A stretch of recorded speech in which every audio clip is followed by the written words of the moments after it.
In the early and high Middle Ages, care for the sick begins with faith and proceeds at the pace of bells. Illness is understood as a trial that touches body and soul together, a condition to be eased by confession alms, fasting, and the intercession of saints. Physicians and learned clerics speak of humours and elements, but in most towns and monasteries, the central grammar of healing is liturgical candles are lit chaplains, read litanies relics are carried from shrines, and the patient is urged to prepare the soul while the body is comforted. To a modern ear, the emphasis sounds remote, yet within its own world the logic is coherent. If suffering has a spiritual cause or meaning, then healing must include the care of the spirit.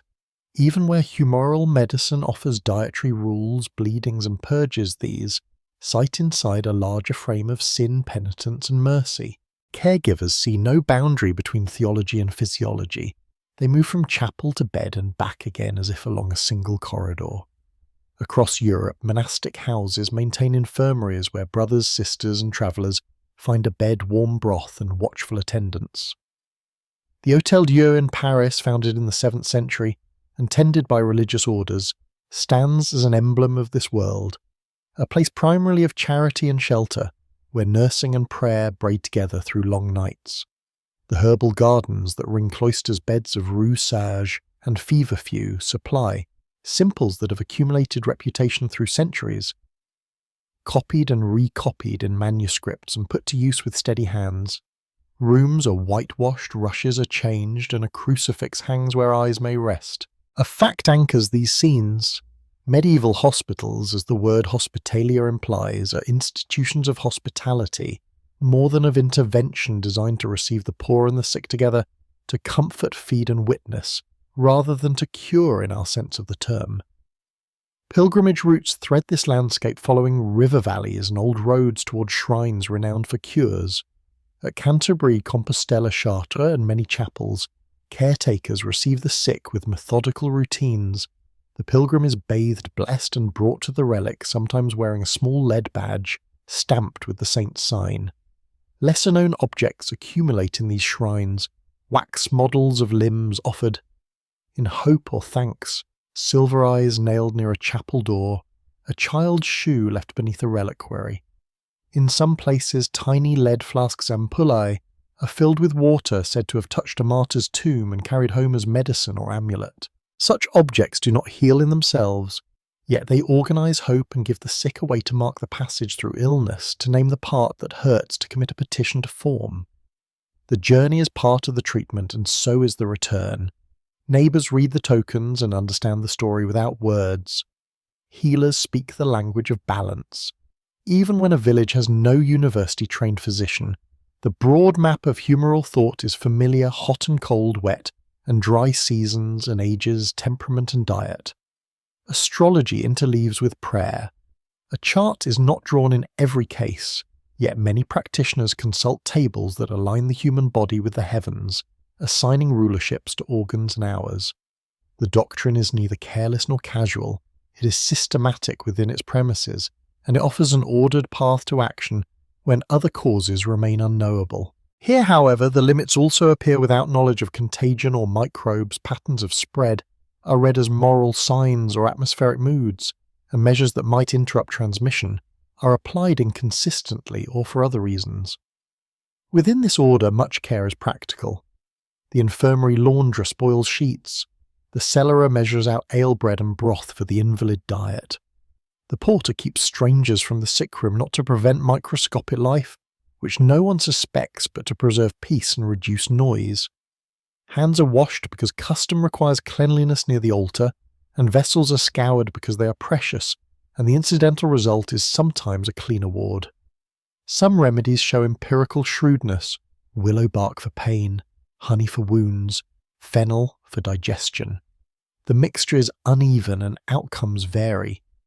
At the level of scholarship, points of friction remain, and historians continue to debate them. How effective are regimens that rely on humoral adjustment or on penitential journeys when bodies are weak and roads are long?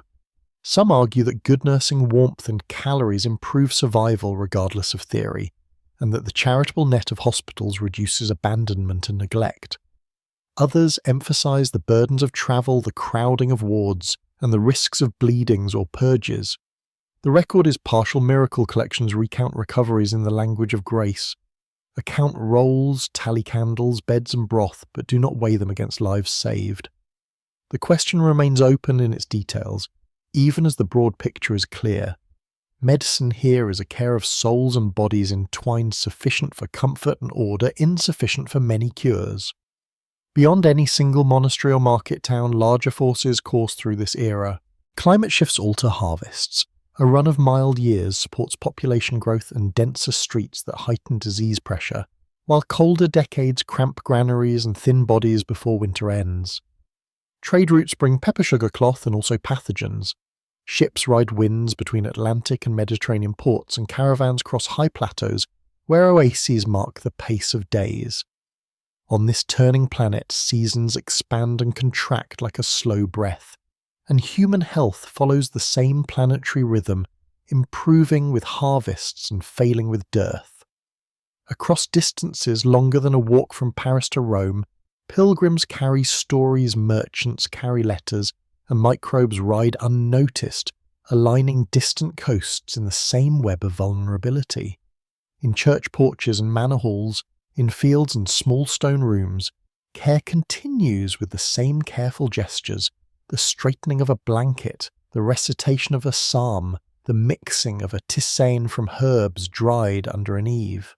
The world remains quiet in these scenes. Neither triumph nor despair dominates. A mother's hand rests on a brow. A brother notes in a margin that a cough eases after a certain leaf is brewed.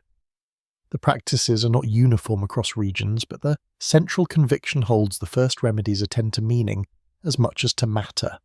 In that conviction, medieval caregivers find purpose and the sick find company. It does not end many illnesses. It organises suffering, frames hope, and keeps watch through the dark until the bell sounds for another hour. After prayer and charity set the frame of care theory supplies a map, and in medieval Europe the map is the four humours. Physicians, clerics with medical learning and many lay healers speak in the same measured terms. Blood is warm and moist, phlegm is cold and moist yellow, bile is warm and dry, black bile is cold and dry. Each person is thought to incline toward one mixture: sanguine, phlegmatic, cleric, melancholic, and seasons, ages, foods and winds tilt that balance. The goal is not to conquer disease, but to restore proportion, to shift qualities until the complexion returns to its proper mean. This is a world of correspondences. Spring favours blood, summer, choler, autumn, melancholy, winter, phlegm. Youth is naturally warm, old age cold. South winds moisten, north winds dry. A patient's pulse is counted with quiet fingers. The tongue, eyes and skin are read for colour and tension. The day's weather is weighed as part of the case. A fact grounds the scene by the 12th and 13th centuries. Latin Europe studies Hippocrates and Galen through translations made in places like Salerno, and Toledo, and the canon of medicine compiled by Avicenna enters university teaching alongside collections of practical recipes. Under that scholastic canopy, practice is organised and repeatable. Diagnosis often turns on the matula, the clear glass urine flask that becomes the physician's emblem. The liquid is held to the light and compared to a wheel of colours and sediments, inferences drawn about heat, moisture and obstructions. Palpation searches for tension, heat and swelling. Breath is smelled for sweetness or rot. Stool is discreetly observed for bile. Treatment begins with regimen adjust, diet, sleep, bathing, exercise and sexual activity to pull the body back from excess. If a cold, wet phlegm weighs down the chest in winter, warming and drying foods are ordered: broths flavoured with pepper, ginger or galangal, wine tempered with herbs, rooms aired, and clothing layered to hold a stable heat. If the summer has made a patient choleric, agitated, dry, and hot cooling, remedies follow: lettuces, cucumbers, barley water, shaded rest. Bleeding stands beside regimen as a primary tool. With a lancet or phlegm, a vein is opened to draw off what is judged superfluous or overheated. Cups may be applied to pull congested blood toward the skin. Leeches are kept in apothecaries' jars for gentler taking. The artist's timetabled wall charts show which vein to open, for which complaint, and calendars advise auspicious days. A lesser-known detail sits quietly on parchment. The Zodiac Man spreads a human figure across the signs, assigning Aries to the head and Pisces to the feet, a teaching image that reminds practitioners to avoid cutting apart when the moon is in the sign that governs it. Beside him, the Vein Man diagrams named vessels for phlebotomy. Purging and emesis belong to the same family of correction. Laxatives made from aloes or senna emetics from stronger botanicals and diuretics from parsley or fennel are used to relieve a burdened system. Oil rubs, baths, steamings and plasters, softened with wax and honey, round out treatments that act by quality, cool the hot warm, the cold moisten, the dry dry, the moist. None of this feels haphazard to its practitioners. It is a grammar that ties diet to temperament, weather to pulse, place to person. At universities, masters comment on authoritative texts and students memorize verses that condense advice into easy lines. Salernitan maxims about moderation, fresh air, and timely rest that many households adopt without owning a medical book. In towns, a paying patient may summon a physician trained in Bologna or Montpellier who writes prescriptions in Latin to be filled by an apothecary. In villages, a healer uses the same categories with humbler means, steeping herbs grown by a fence and adjusting meals prepared on the same hearth. Variation is wide, but the logic is shared, and the bedside remains unhurried. Observe, infer, rebalance. Limits appear, yet not as failures, but as boundaries of the known. Without a concept of microscopic agents, fever becomes a sign of inner combustion rather than immune alarm. Without instruments to see lungs or blood cells, a cough is read as phlegm's cold weight, and the choice is to warm gently and thin the moisture to wait and nurse. Here a scientific mystery persists in modern scholarship when bloodletting or purging seems to help what is happening. Some historians suggest that rest warmth and steady nursing bread broth and a watchful hand do most of the work, and that theory merely organises attention. Others propose that in a few narrow conditions, dangerous congestion or iron overload, reducing blood volume might indeed bring temporary relief. Though medieval practitioners could not target such cases with precision, the records do not decisively settle the matter. Outcomes are embedded in narratives of virtue and fate rather than in tables of comparison, and ordinary recoveries pass without note. Daily practice shows careful method. A physician's visit might begin with questions set in order. What season is this? What foods have been taken? What sleep, what sorrow, what exertion? The answers locate the patient within the pattern of qualities. The prescription aligns meals and hours with that pattern, sets limits on wine, prescribes walks at sunrise or rest at noon, and adds a modest bleeding at the elbow 2 days hence when the moon has changed. The apothecary fills phials and paper twists with measured powders and elixrs. The household keeps the room calm, linen clean and fire steady. Even when remedies fail, the regimen eases discomforts that attend most sickness, thirst, cold, sleeplessness, confusion. Alongside these scenes, trade routes quietly shape what is possible. Pepper, cinnamon, sugar, rhubarb and theriac travel from far markets to urban dispensaries, altering taste and remedy both. Saffron brightens a draught meant to comfort the stomach. Sugar makes bitter medicine tolerable to the weak. The planetary scale hums beneath these local acts as oceanic winds set storm tracks and continental highs, as summers stretch warm across decades and winters compress or deepen the background of heat and moisture shifts, and with it the diagnoses that name every imbalance. In a run of mild harvests, bodies are better fed and bleedings are gentler. In lean years, purging risks weakness, and physicians write more cautiously.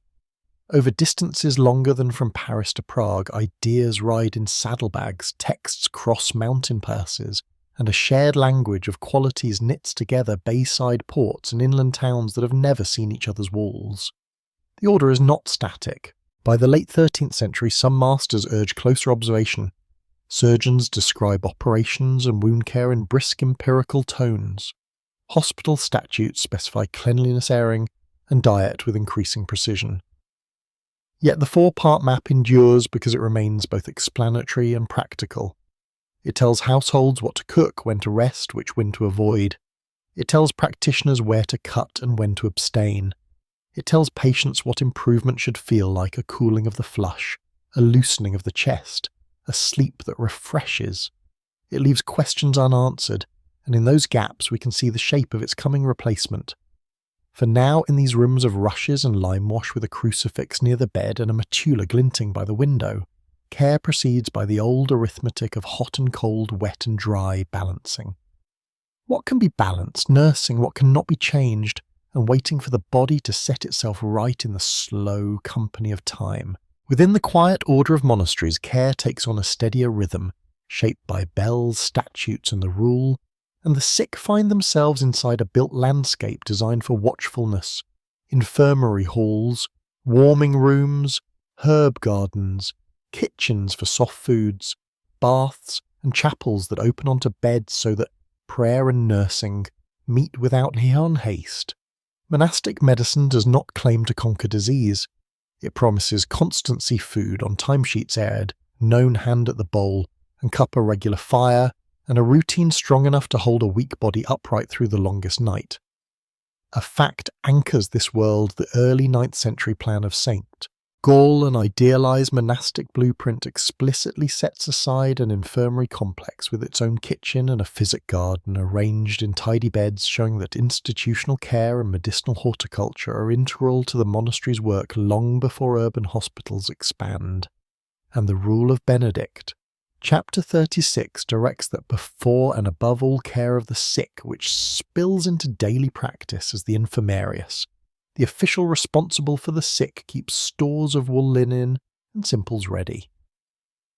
In great towns, the Hôtel Dieu in Paris, founded in the 7th century and maintained by religious orders, embodies the same ethos on a larger scale: a shelter where charity structures the day, where alms support beds for the poor and the sick together, and where nursing, not procedure, is the principal craft. Inside smaller houses, the arrangements are precise. The infirmary is often set slightly apart from the dormitory with a calefactory, the warming room nearby so convalescents can sit by a steady heat. A separate refectory allows those who cannot keep the communal fast to eat when needed. And a bath is kept ready because heat and washing are understood to comfort, and by custom to cleanse before prayer. Herb gardens are square and close with paths that permit a brother or sister to reach beds of sage rue, hyssop betony, violets and fennel in all weather. The apothecary's corner holds mortars, strainers, glass flasks, wax and honey, each with a place on the shelf. A lesser-known detail illuminates the care where strict abstinence limits meat for healthy monks. Many houses make exceptions for the sick at the mensa infirmarum, the infirmary table serving chicken broth or small portions of flesh to strengthen recovery. A practical concession written into local customs that recognises nourishment as remedy. Books guide the hand. Herbals copied in clear minuscule travel from house to house. Some communities preserve texts attributed to authorities like Apuleius and Mesa, while later centuries read Hildegard of Bingen's medical compilations with their attentive notes on temperaments, plants and stones. Recipes are a methodical syrup of violets to soothe a heated throat, a tisane of the barley and fennel for the weak, a poultice softened with wax to lay over a swollen joint, a honey dressing for a wound that needs protection and moisture.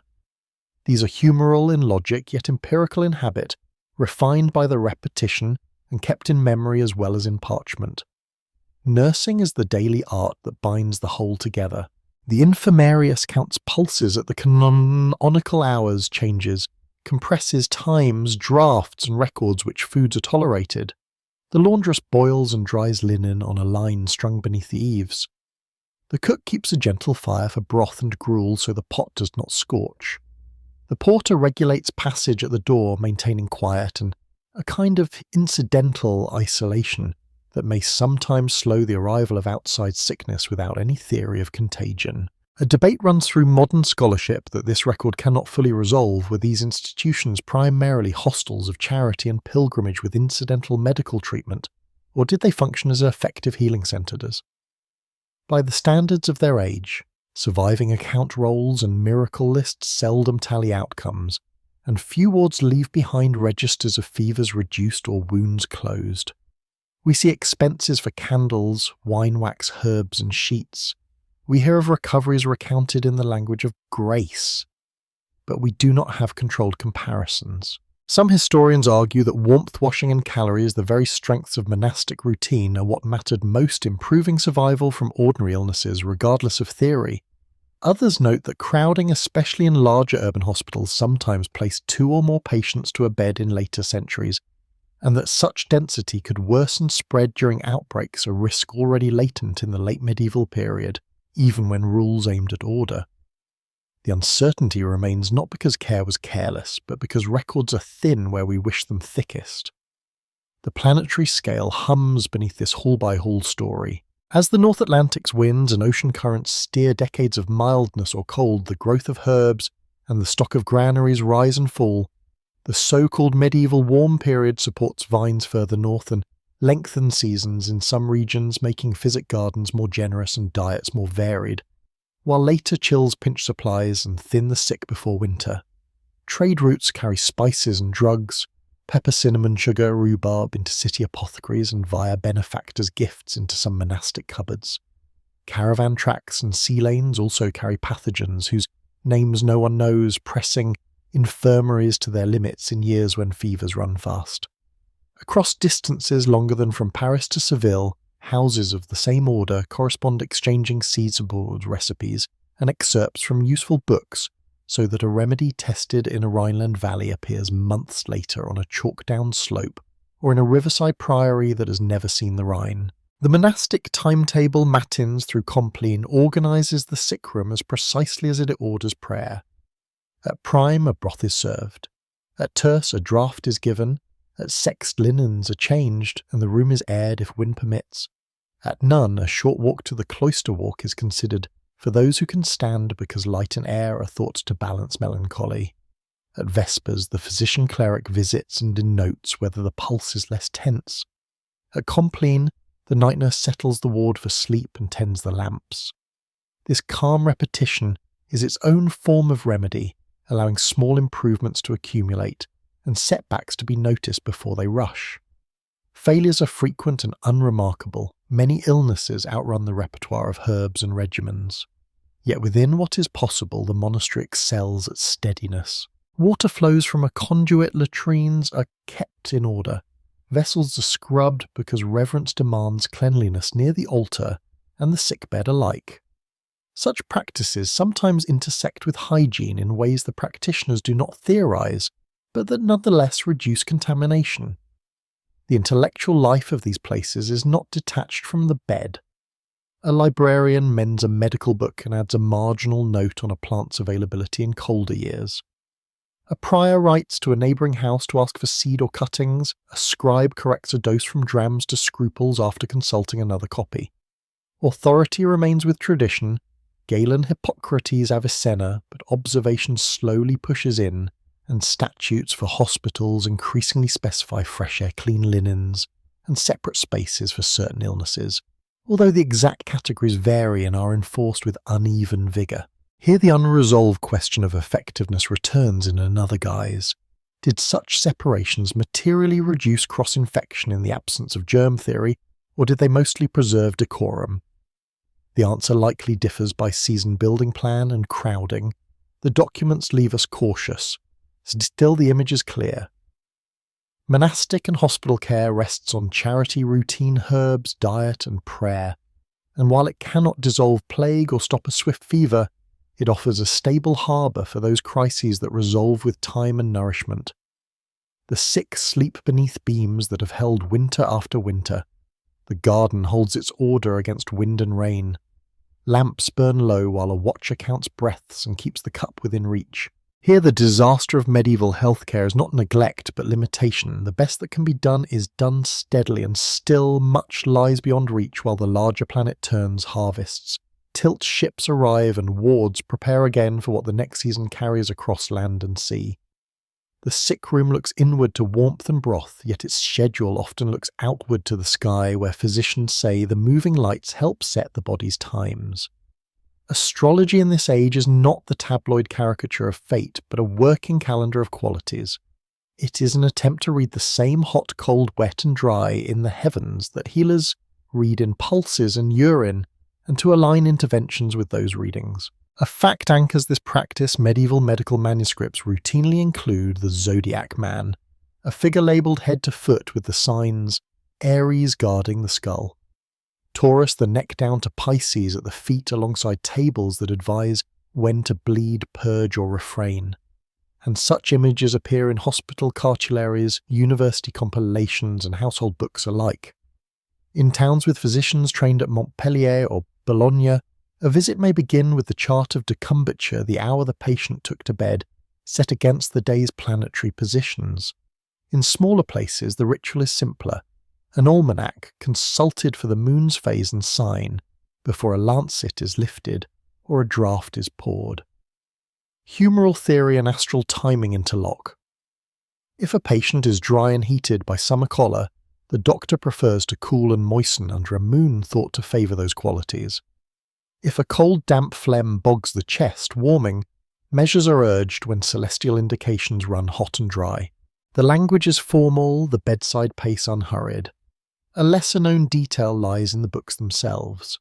Many practical almanacs and medical compendia are fitted with Volvel's small rotating paper or parchment discs pinned through the page that let a practitioner set the month or the moon and read off derived positions without long calculation, a quiet instrument that collapses the dome of the sky into a palm's turn and allows timing to be portable at the bed, the market or the monastery gate.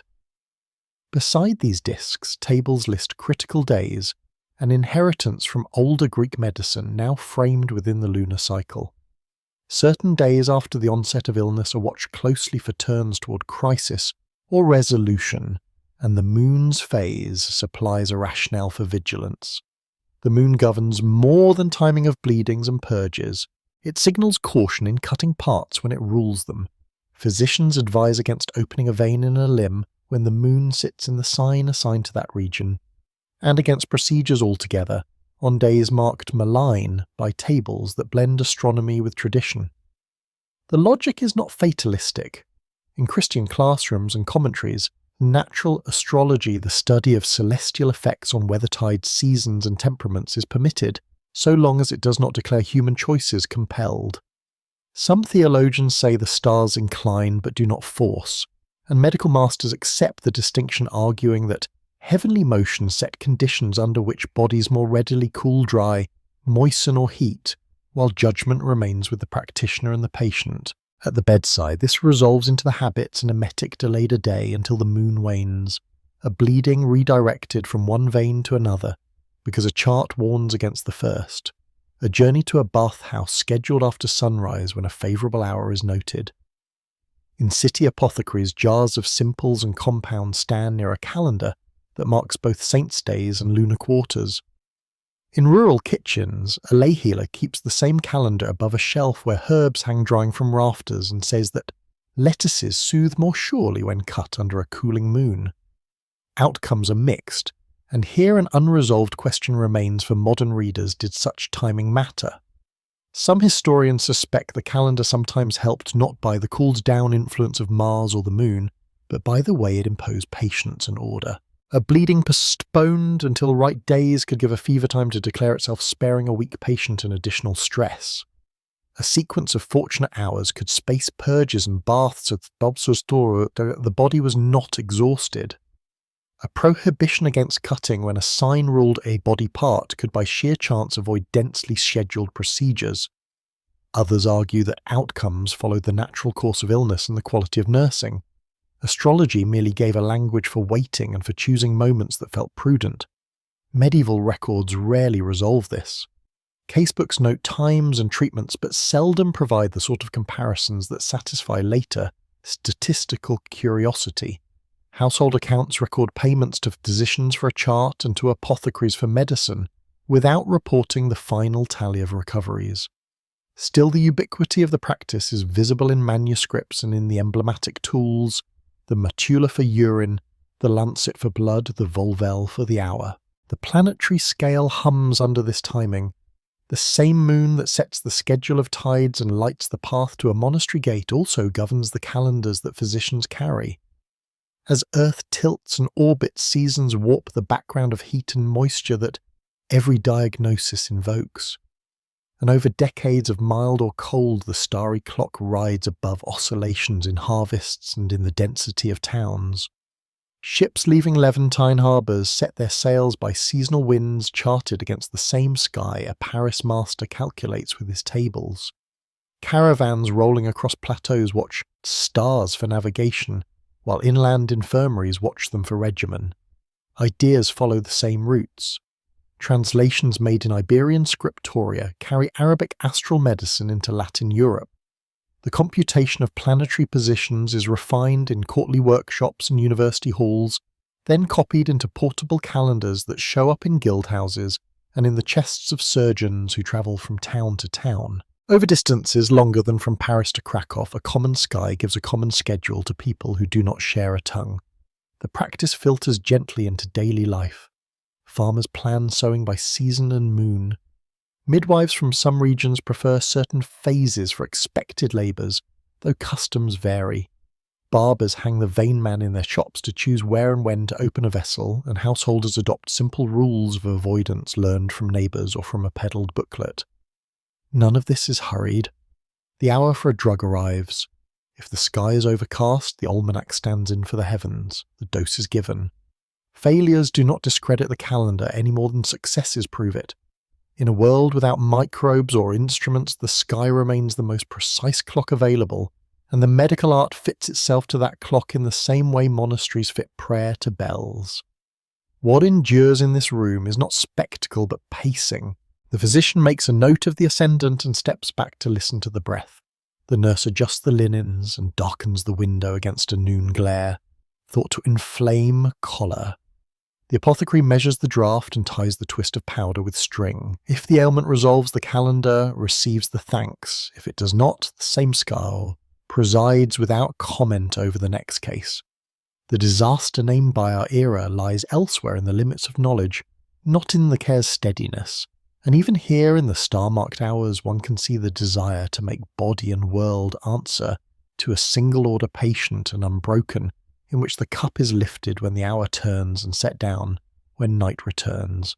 Within the mixed world of barbers and surgeons, care becomes a craft of hands and edges carried out in shops that smell of lather and hot iron, in hospital wards set aside for wounds, and in temporary booths along market roads where itinerant practitioners set their stools and open their cases.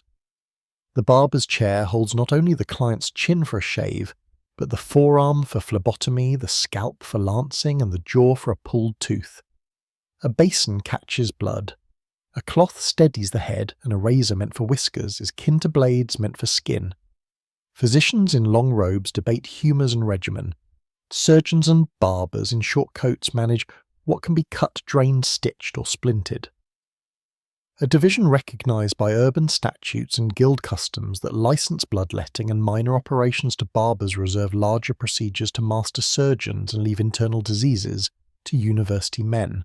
Tools fill the bench in orderly rows, lancets and fleams for opening veins, cups and seraphiers for drawing blood to the surface, cautery irons shaped for searing vessels, needles, and silk for sutures, linen, for bandaging splints of willow and leather, for fractures, iron levers for teeth whose roots will not yield, and small trepans kept for rare skull injuries. A fact steadies this scene. Early 14th century surgical writers such as Henri de Mondeville argue for cleaning wounds and closing them to avoid the old habit of encouraging pus, recommending wine-soaked dressings and careful suturing, while Guy de Chauliac's later chirurgia compiles techniques, instruments and case notes that will be copied for generations. The tradition is practical, cumulative, and focused on what the hand can reliably repeat. Pain is an ever-present companion, and without modern anaesthesia, the craft answers it with preparation, restraint and timing.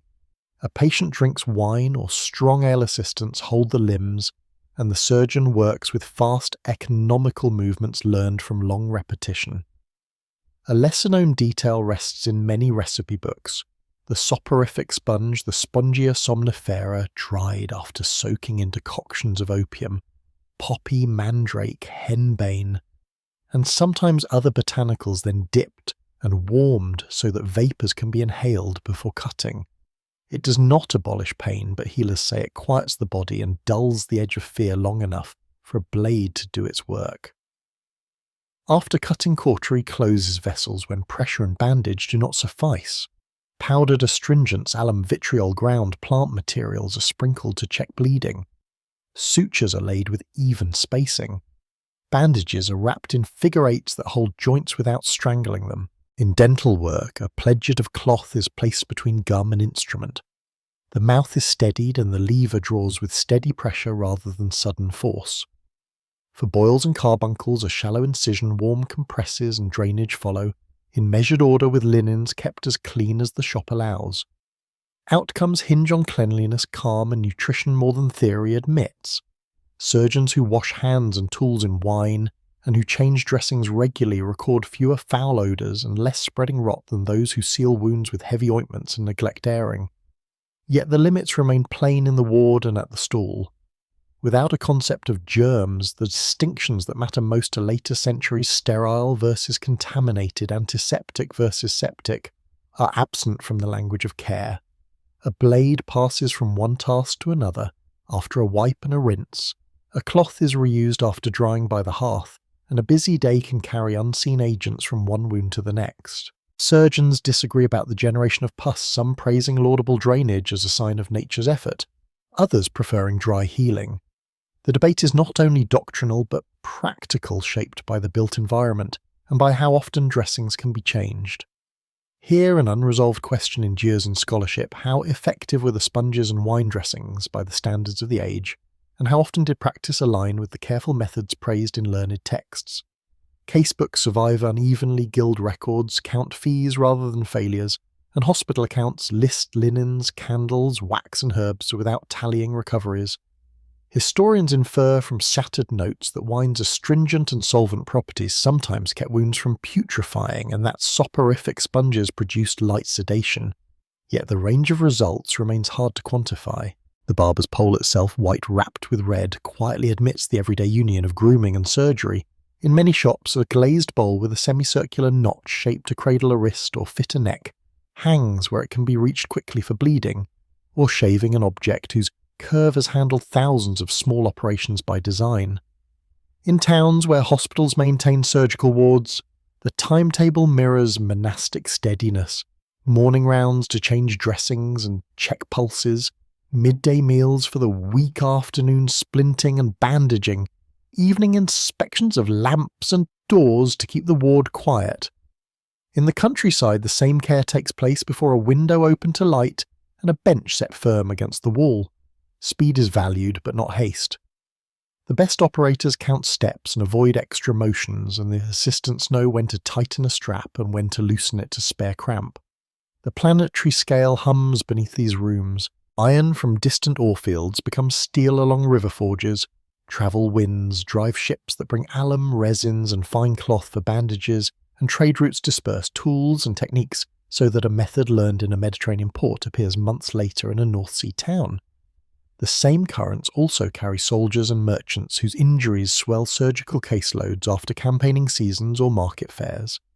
In summers, wounds sour more readily and require more airing.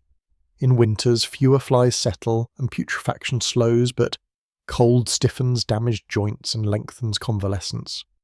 Over distances longer than from Paris to Prague, masters circulate copies of treatises. Apprentices travel to learn in busier shops, and a shared vocabulary of instruments ties together places that will never see one another's streets. The craft sits inside civic order. City councils regulate fees, set penalties for reckless cutting, and sometimes require that a surgeon present a patient to a physician before operating on internal complaints. Guilds test apprentices and hold them to statutes on cleanliness, attendance and record keeping. Hospitals adopt rules for separating the suppurating from the fevered, when space allows a rudimentary isolation that preserves decorum, and may at times reduce cross-infection by sheer spacing. Failures are common and unremarkable. A limb taken to save a life does not always save it. A cautery that checks bleeding may introduce a wound that heals slowly, and a tooth removed can leave an infection that the body cannot throw off. Yet within what the age can do, the barber surgeon's work is plainly serviceable, setting bones, draining abscesses, debriding damaged tissue, and closing clean cuts so that a labourer can return to a bench, a field, or a loom. If the disaster of medieval healthcare shows itself here, it is not in negligence so much as in the gap between capability and need. The daily risk that an unseen cause will overrun neat technique. The chair is wiped, the basin emptied. The blade passed once more through a pour of wine. Assistants stack bandages. Doors are closed against night air and to noise. And somewhere beyond the wall, the larger planet turns through its seasons, shaping harvests, trade and the pace of injuries, while in the small light of the shop, a steady hand prepares again to do what a knife and cloth, a sponge and wine and learned habit can accomplish, no more and no less.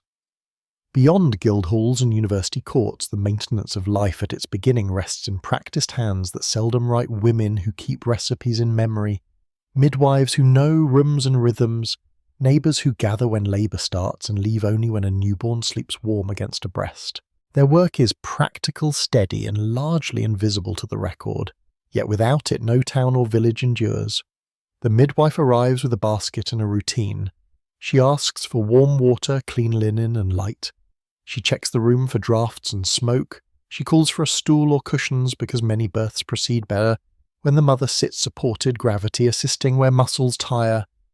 A birthing stool, its board cut with a crescent to spare pressure and to give the midwife room for her hands waits near the hearth so heat softens muscles and eases shivers. She rubs the lower back with the oil, keeps broth close and says little, because calm breath and regular effort matter more than words. The facts that survive in statutes and manuscripts show her centrality by the later Middle Ages.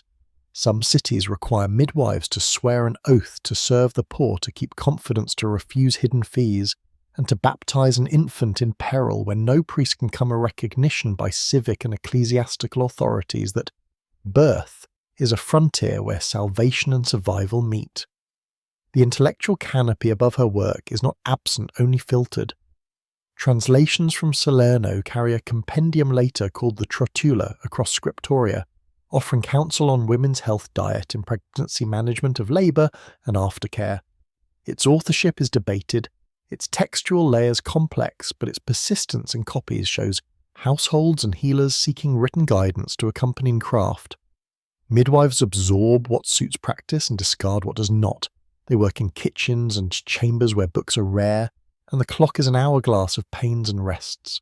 Tools are simple linens, warmed near coals, oils of olive or almond, woolen bands to bind the belly after delivery, a knife boiled or passed through wine to cut the cord thread saved in a small twist to tie it, a mortar for herbs if a drink is ordered, and sometimes a leather strap or cloth for the mother to grip during a long bearing down.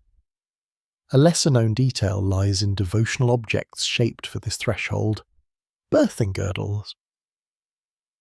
Parchment bands inscribed with prayers or with images of saints like Margaret are kept folded in chests and unrolled across the belly in hope of safe passage. Wax tokens shaped like limbs, or infants wait near a small shrine. A bell rope hangs where it can be pulled to ask a neighbour for more douceur or for the priest if need rises. The room smells of linen and steam. Fire clicks softly. Outside the lane keeps its own pace. The work is empirical. If contractions weaken, the midwife suggests walking between pains if the mother can stand. If labour needs help, she guides the mother to change position. If a shoulder catches, she attempts careful repositioning, learned by touch and taught from elder to younger in moments that are talked through quietly months before in kitchens when no one is in distress. She monitors bleeding by sight and hand keeps the infant to the breast because warmth and sucking steady both bodies, and watches the day after for fever or foul occur that warn of danger. She cannot name microbes. She can air the room and wash cloths, wipe your hands and tools with wine, and keep linen as clean as the houses she serves allow. The unresolved mystery for historians is not whether such care existed, it plainly does, but how far its outcomes varied across regions and decades given thin records and the heavy selective voice of miracle tales and court cases. Some municipal registers list midwives by name and oath, but do not tally mortalities. Household letters rarely record ordinary safe deliveries that leave no story to tell. When disasters occur, scribes are likelier to write because property and lineage are at stake. What can be said with caution is that experienced hands and clean habits improve outcomes in any century, and that midwives who remain in a neighbourhood long enough to train successors likely do so because neighbours trust their results. Suspicion shadows the craft at the edges, but does not define it. Authorities inspect oaths, occasionally find those who claim skills they do not have, and sometimes test knowledge by asking about the washing of linens, the tying of the cord, emergency baptism and modesty in mixed households. Learned men sometimes write harshly about women's secrets or remedies that regulate menses, and later centuries will label some practices suspect, but in the medieval towns we watch here, the general pattern is acceptance tied to oversight, not systematic persecution. Communities know who's reliable and call her first. A planetary scale hums beneath the childbirth room. Harvests determine strength in labour and milk afterward. In years of good grain and pasture, mothers enter late pregnancy, with reserves that shorten convalescence while dearth seasons lengthen recoveries and thin infants. Climate patterns across decades, the runs of warmth that some regions enjoy the colder years that follow, alter diets, herbs in gardens, and the cloth available for swaddling and bandages. Trade routes bring pepper and sugar that midwives sometimes stir into warm drinks for exhausted women. They also carry knowledge so that a technique described in a Salernitan text appears softened by practice in a river town far north a generation later.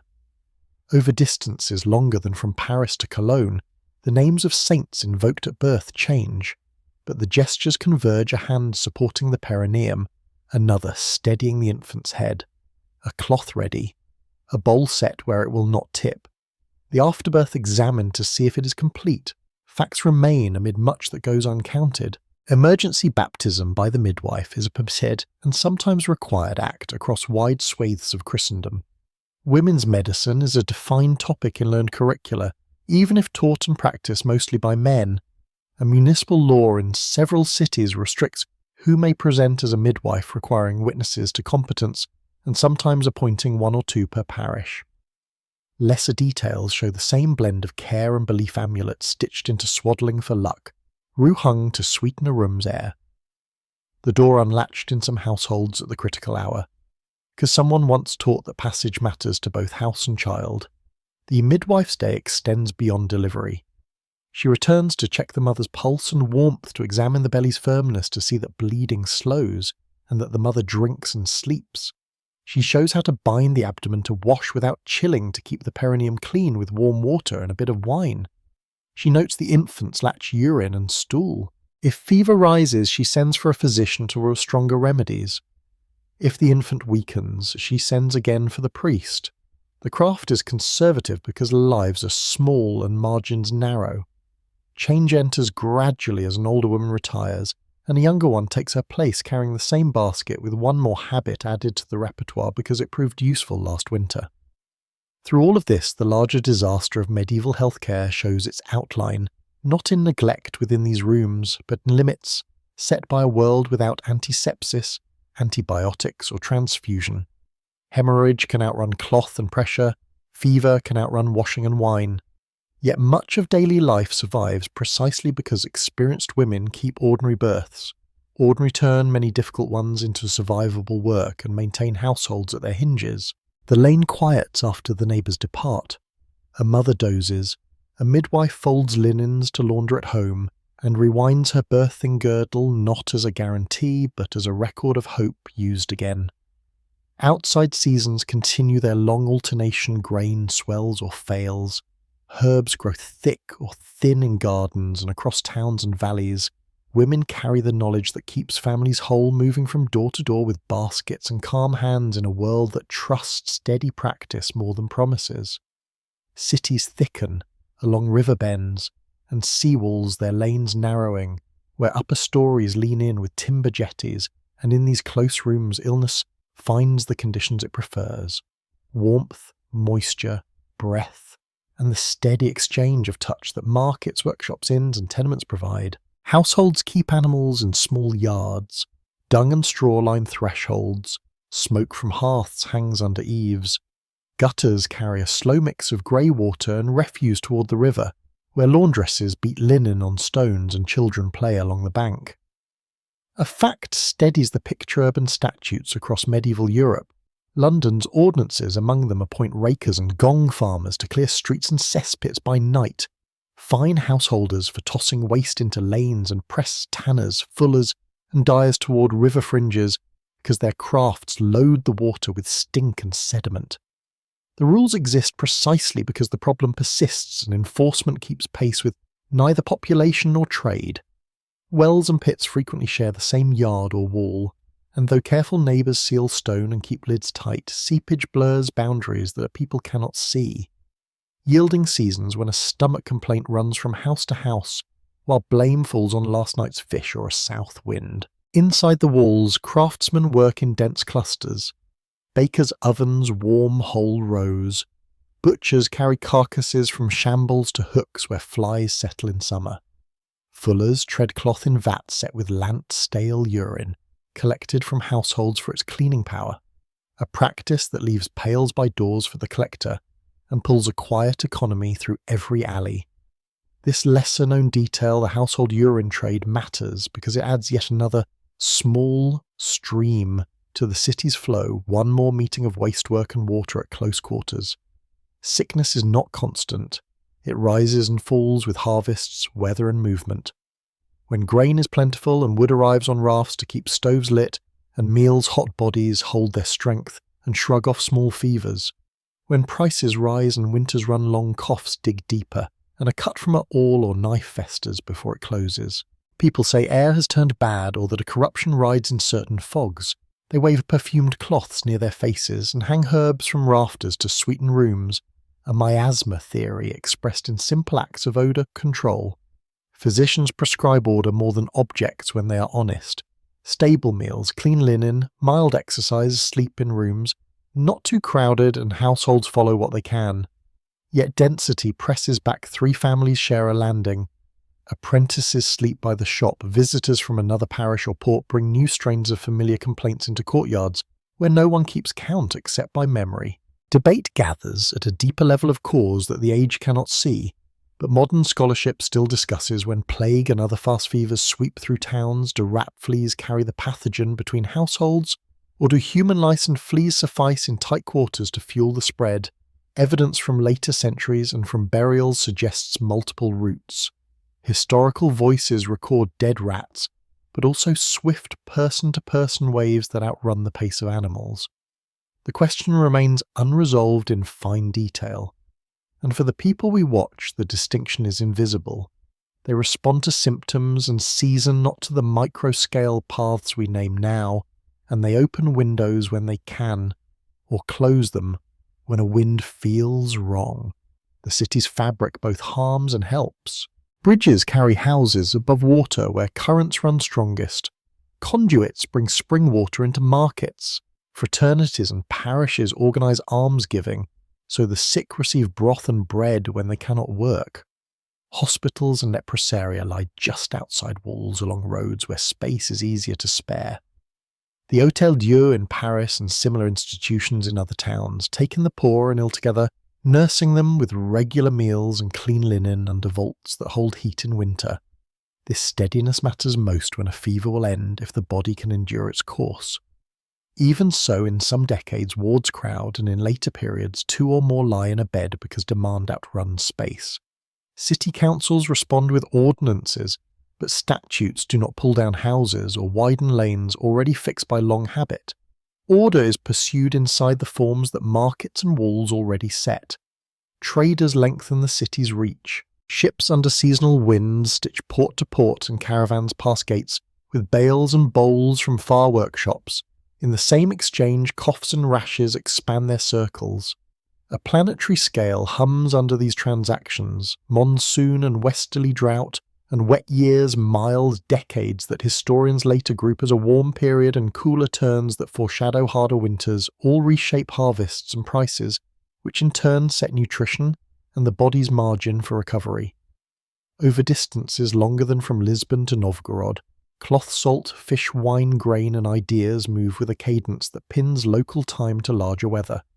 City soundscapes reflect the balance that follows. Curfew bells mark the hour to bank fires and cover lights, watchmen keep to their rounds. Water sellers cry their route. Rakers push carts on appointed nights. In some towns, the conduit is opened at set hours and covered again so the flow remains cleanest when most needed. Latrines empty onto middens that the city pays to haul beyond walls or into pits that must be lined, and later emptied, a job done in darkness to spare the neighbours and handled by men who know ropes and knots better than texts. In parishes, the dead are buried in small grounds that rise over years as layers of soil and bone lift the surface above the street. Charnel houses keep older remains in order to make room for the newly dead, and churches enroll the living to pray for those who have died, in hope that intercession helps both the soul and the survivors who keep pace with work. In the press of the day, practical wisdom accumulates. Householders who boil water for infants see fewer stomach upsets. Shops that sweep daily and air rooms at noon notice less lingering cough. Those who use wine to wipe blades or wash hands after a dirty task remark that wounds sour less often, though they say only that wine is clean and strong. Midwives and barber surgeons practice in this same field and teach discreet hygiene as habit rather than doctrine. Change the cloth, bring in light, close the door to keep the room calm, sleep if you can. In better weeks, the advice means comfort. In worse weeks, it pushes back gently against the city's pressure, holding a margin that can be held. The disaster of medieval healthcare in urban settings is not chaos, but compression at the speed at which contagion, whatever its host, finds new bodies, when streets and rooms pack tight, and the gap between well-ordered routine and the uncounted small exchanges that carry illness along handrails, coins, shared cups and crowded benches. The city does not stop building or buying when sickness rises. It redistributes labour, closes some stalls, opens others, and waits for the season to turn.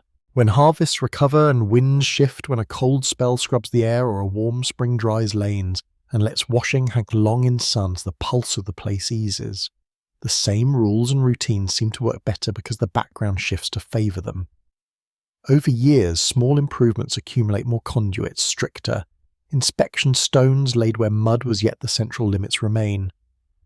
Within walls and under roofs that hold in heat and breath, caregivers attend neighbours, carry broth, officials read fines, and the river keeps moving past piles and bridge piers toward other towns downstream that live by the same pattern and answer to the same weather. Ships enter Mediterranean harbours in the late months of 1347 with cargoes of grain cloth and quiet passengers who cough behind closed doors, and within a year, gates and market squares far from the sea mark the same hour with new funerals.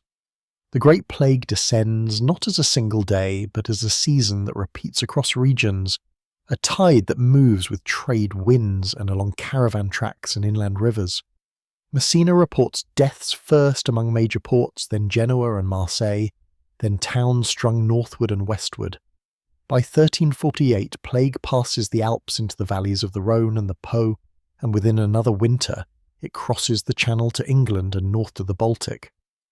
A spread that measured along roads and coasts is faster than a single rider could carry news from Marseille to Bruges. In city records, the pattern is steady, and impersonal wills drafted in clusters bequest to hospitals and parishes, fees paid to diggers and serrates, councils ordering street cleaning and regulating burials. In monastic necrologies, the same months fill with familiar names written close together. A fact anchors the account from a much later vantage ancient DNA recovered from 14th century burials, including London's East Smithfield Plague Cemetery, established specifically for the emergency of 1348-49, identifies Yersinia pestis as the agent of this mortality, matching the organism found in earlier and later outbreaks along Eurasian paths, and confirming that the disease presents in bubonic, septicemic and pneumonic forms even when medieval witnesses supply only symptoms and fear. The sick feel a fever that rises hard, a headache that tightens, a weakness that does not match yesterday's work, and then buboes appear in groin armpit or neck tender swellings that fix the eye and guide the physician's hand to poultices and lance. In pneumonic cases, the breath shortens and the cough reddens linen. In some, death arrives before swelling a course so quick that observers call it lightning.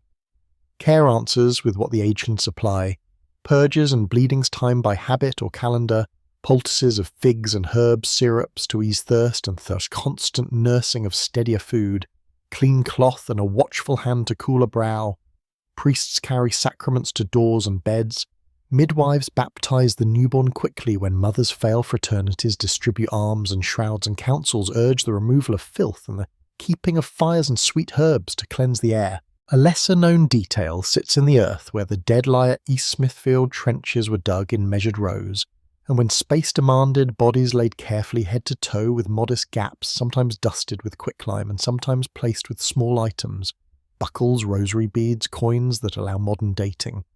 The order shows that even at greatest speed, the living preserve a pattern of respect, working by rule rather than panic, and that burial expands in planned increments rather than by disorderly piles. The plague's timing intersects with a fragile century. Harvest failures early in the 1300s have already thinned bodies in many regions.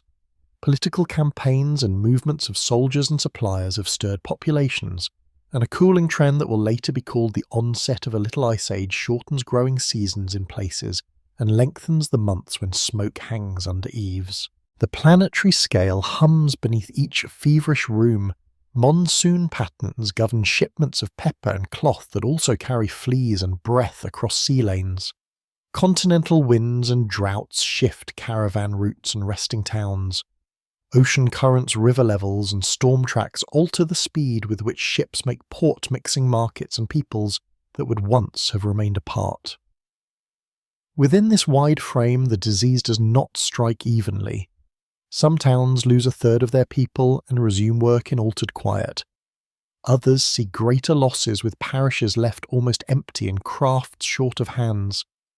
A few places report milder seasons or delayed arrival, an unevenness that will puzzle later readers and that medieval observers explain in terms of providence in astrology or local airs. Physicians keep case books that assign causes to miasma or to corrupt conjunctions. Theologians warn that charity must not fail even when terror rises. Councils attempt measures that foreshadow later public health keeping. Strangers outside the walls when rumour of sickness runs closing. Certain markets moving burial outside gate and parish. But without a concept of germs, decisions follow smell, wind and custom more than invisible pathways of contact. An unresolved scientific question remains for modern scholarship even after genetic confirmation of the pathogen through which hosts and vectors did the Black Death move most efficiently in different settings.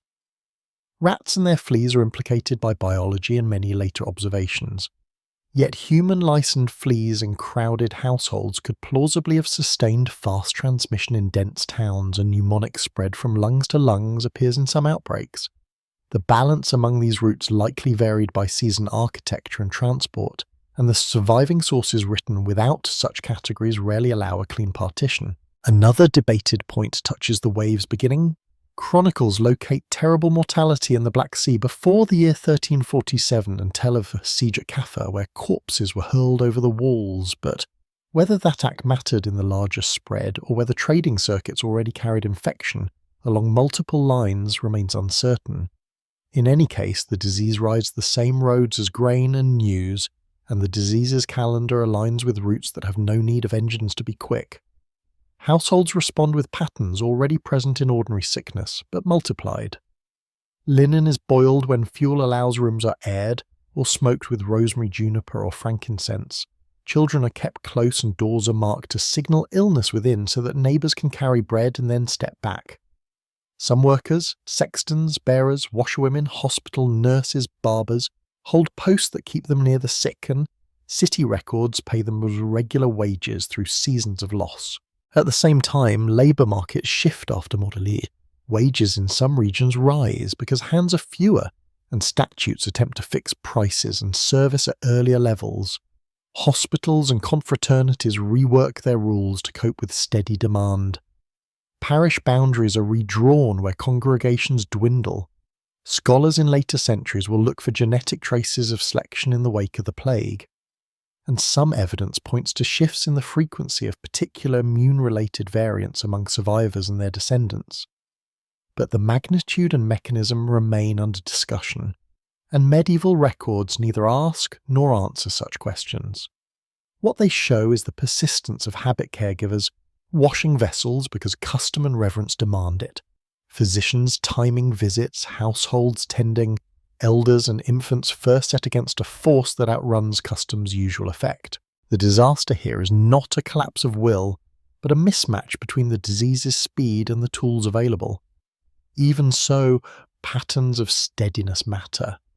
In towns that maintain bread doles, regulate burial, and keep hospital stores of linen, and fuel winter waves may weigh less heavily than they might have.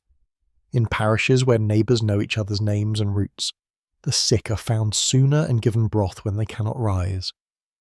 In monasteries that hold to statutes of cleanliness and diet, convalescents survive ordinary fevers in higher numbers, even if plague disregards such margins. Over the span of a few years, the first great wave subsides, leaving altered streets and new ground consecrated beyond walls, and life resumes with vacancies where masters once taught and apprentices once learned. Subsequent decades bring return visits of lesser ferocity but familiar pattern. A reminder that the organism has found a durable home in the world's circuits. The sky, indifferent and precise, still sets seasons and winds. Rivers keep their pace past bridge piers. Bells mark hours for prayer work and rest. And in quiet rooms where heat and linen can be kept steady, caregivers continue to count pulses and fold cloth, answering the next case with the same order as before, knowing that order holds comfort even when cure lies beyond reach.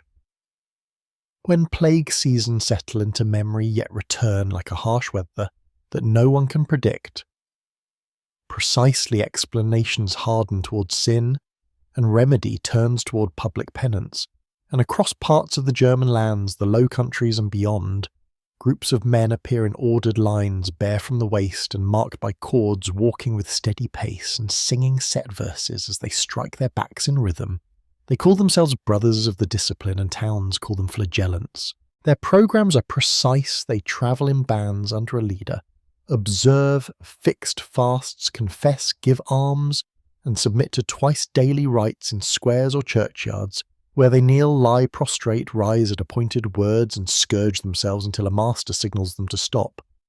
Members vow to remain for a prescribed period 33 days and a half, in many places a span meant to mirror the years of Christ and then to disperse.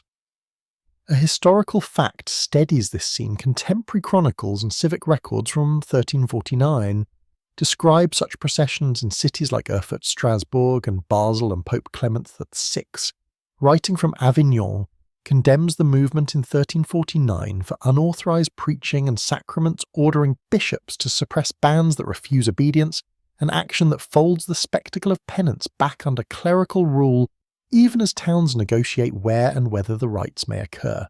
The practice does not arise from nothing. Self-discipline has older monastic precedents, and earlier flagellant revivals appear in Italy during crises of the 13th century. But the Black Death's losses turn local rigour into wide spectacle, and in some years bands multiply with the urgency of people needing a form that feels equal to disaster. Ritual binds body and theology. Participants seek to share in Christ's suffering as intercession for the living and the dead, to draw divine pity downward by aligning their pain with the world's grief, and to purify communities that fear hidden rot in their morals as in their streets. The ceremony proceeds under a strict text. Hymns called Geistler Lieder, scourges songs, carry processions forward. Set sermons explain that the scourge answers heaven's anger. At the end, the brothers receive a quiet order to wash bind their stripes and keep silent about revelations that some leaders claim to receive. A lesser-known detail surfaces in these songs and rules. Several manuscripts preserve refrains that ordinary townspeople learn and repeat simple melodies that fix the pace of the lash and the prayers, while articles recorded by hostile clerics report prohibitions against touching women, sleeping in soft beds or handling money, suggesting that at least some groups attempt portable monasticism during their term, a moving rule for lay penitence that offers clarity inside a shaken year. The effect on sickness remains unclear, and here the unresolved question presses in from two sides. Did such gatherings sharpen contagion simply by bringing bodies together in squares and inns, spreading fleas and breath along routes already loaded with risk? Or did they alter little in epidemics that were already city-wide? Their chief harm lying instead in mistaken confidence that pain itself could repair a world. Sources do not measure incidents in enough detail to settle the matter, and the disease's own variability hides cause. Behind coincidence, some processions pass during a lull and claim success, others coincide with a surge and are blamed. Another uncertainty touches organisation, with the largest waves centrally coordinated by a few charismatic figures, or did local bands arise independently, with similar rites because they drew from shared texts and sermons? Chronicles disagree, and scattered references to leaders with sealed letters likely reflect a mix of self-authorization and rumour rather than a single chain of command. Town life bends and strains around the phenomenon. Councils sometimes permit rites outside gates or in fields, then move to bar them when order falters. Guilds split over whether to join. Clergy in some parishes welcome tears and urge confession, while others warn that unauthorized preaching risks heresy because it claims power that belongs to sacrament and office. Clement VI's bulls defending Jewish communities against slander in 1348, declaring that plague is not caused by poisoning wells, stand beside his condemnation of flagellant bans. On one hand, he opposes scapegoating that erupts in some regions into violence against Jews. On the other, he restricts mass rituals that claim spiritual authority outside the hierarchy. A pair of responses that mark two boundaries he defends at once. The planetary scale hums beneath these courtyard rites. The same winds that carry ships from the Levant to the Atlantic coast carry news of bands from town to town, trade routes shuttle melodies and rumours where grain and iron already flow. Years of colder springs and erratic rains tighten fear as much as belts, and the spectacle of synchronized pain answers to a climate of uncertainty as directly as it answers to doctrine. Over distances longer than from Paris to Krakow, reports of brothers in white robes with crosses, stitched in red on their backs, carrying banners and kneeling in dust, arrive within weeks, a diffusion rate that follows roads rather than edicts, the pace of feet and wagons under a sky that sets days by the same moon in every place. For participants and spectators alike, the ritual offers more than punishment. It offers time structured against panic, a public calendar that meets twice daily and shows grief in an orderly form. Households measure days by the sound of songs drifting from a square. Children mimic the kneeling and rising in play when adults are not watching.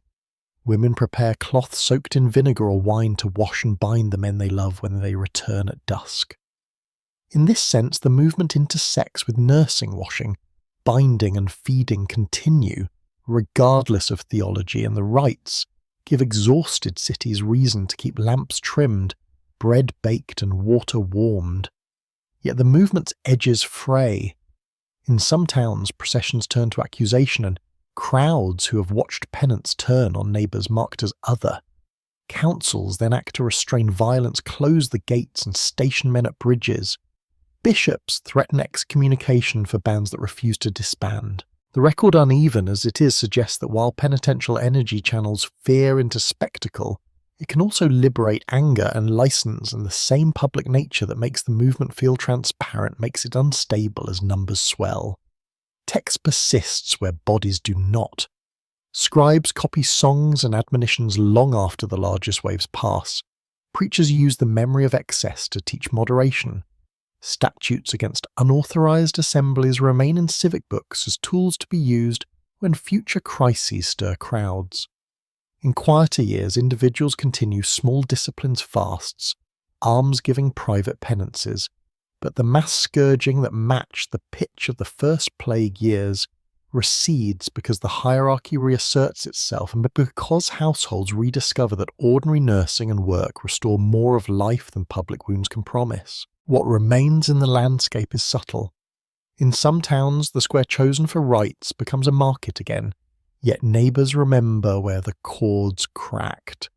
In others, a field outside the gate grows grain over footprints that once crossed in a lattice of tracks. The disaster of medieval healthcare shows here as a mismatch between moral explanation and microbial reality, a sincere but misdirected effort to bargain with a world that does not trade in pain for survival. Still, the movement shows how communities reach for rhythm when the planet's larger rhythms, harvest, frost, wind, turn against them twice a day until the vows end. The bell sounds, men form lines, songs rise, the lash falls in measured strokes, and then bandages go on bowls of broth are served, and the slow work of cleaning rooms and washing linen resumes, because even those who believe most in penance still live by the same care that keeps children warm and elders fed. When the term ends, the brothers disperse, the sky returns to its usual indifference, and cities test new rules for processions and for burials alike, settling again into the same mix of habit and hope that holds them through the next season's turn. After the loud seasons of penitential processions, town councils and port magistrates turn to quieter instruments, days counted, doors guarded, roads diverted, hulls kept at anchor. And from this administrative patience emerges a practice that later, centuries will name as the backbone of epidemic control quarantine. The idea is simple enough to be widely understood, and hard enough to bear that it must be written into rule. A traveller or a ship coming from a place where deaths have run high must wait apart for a fixed span before entering the market and the parish. A fact anchors the chronology in 1377. The Adriatic city of Ragusa Dubrovnik orders newcomers from suspect places to withdraw for a period on nearby islets before admission first of a 30-day Trentina, later lengthened, while Venice, after cycles of plague, develops the 40-day Quarantina, and in 1423 establishes a dedicated island lazaretto to hold people and goods outside the living city. These measures do not rest on microbes which no one can see, but on a sober reading of time. If some illnesses run their course within a month or a little more, then a delay enforced at the margin of the city might keep hidden dangers from crossing the threshold. Practice grows detailed in ports where risk arrives with every sail. Harbour masters post lookouts at channel mouths, pilots hail anchors to hold outside the basin. Health clerks ask a ship's company for written attestations from their last ports, a habit that matures into bills of health in 15th century Italy, while messengers carry news of pestilence up and down the coast so that rules can adjust to winds as well as to rumour. On quarantine islands and shore stations, long sheds stand open to air where bales of cloth are untied, spread and turned on racks under the eye of custodians who mark the passing days. Casks are wiped with vinegar and left in shade. Cabins and holds are smoked with juniper or rosemary, then aired again. A lesser-known detail survives in inventories and archaeological remains. The Venetian lazaretti keeps special stores, hooks, wooden horses, slatted frames and great ventilated tesoni, or warehouses designed so that pepper, cotton, wool and hides can be handled without crowding and with a disciplined sequence of unpacking, exposure and repacking. Even the ropes and nets used for hoisting goods are segregated by stage so that contact can be confined within the system.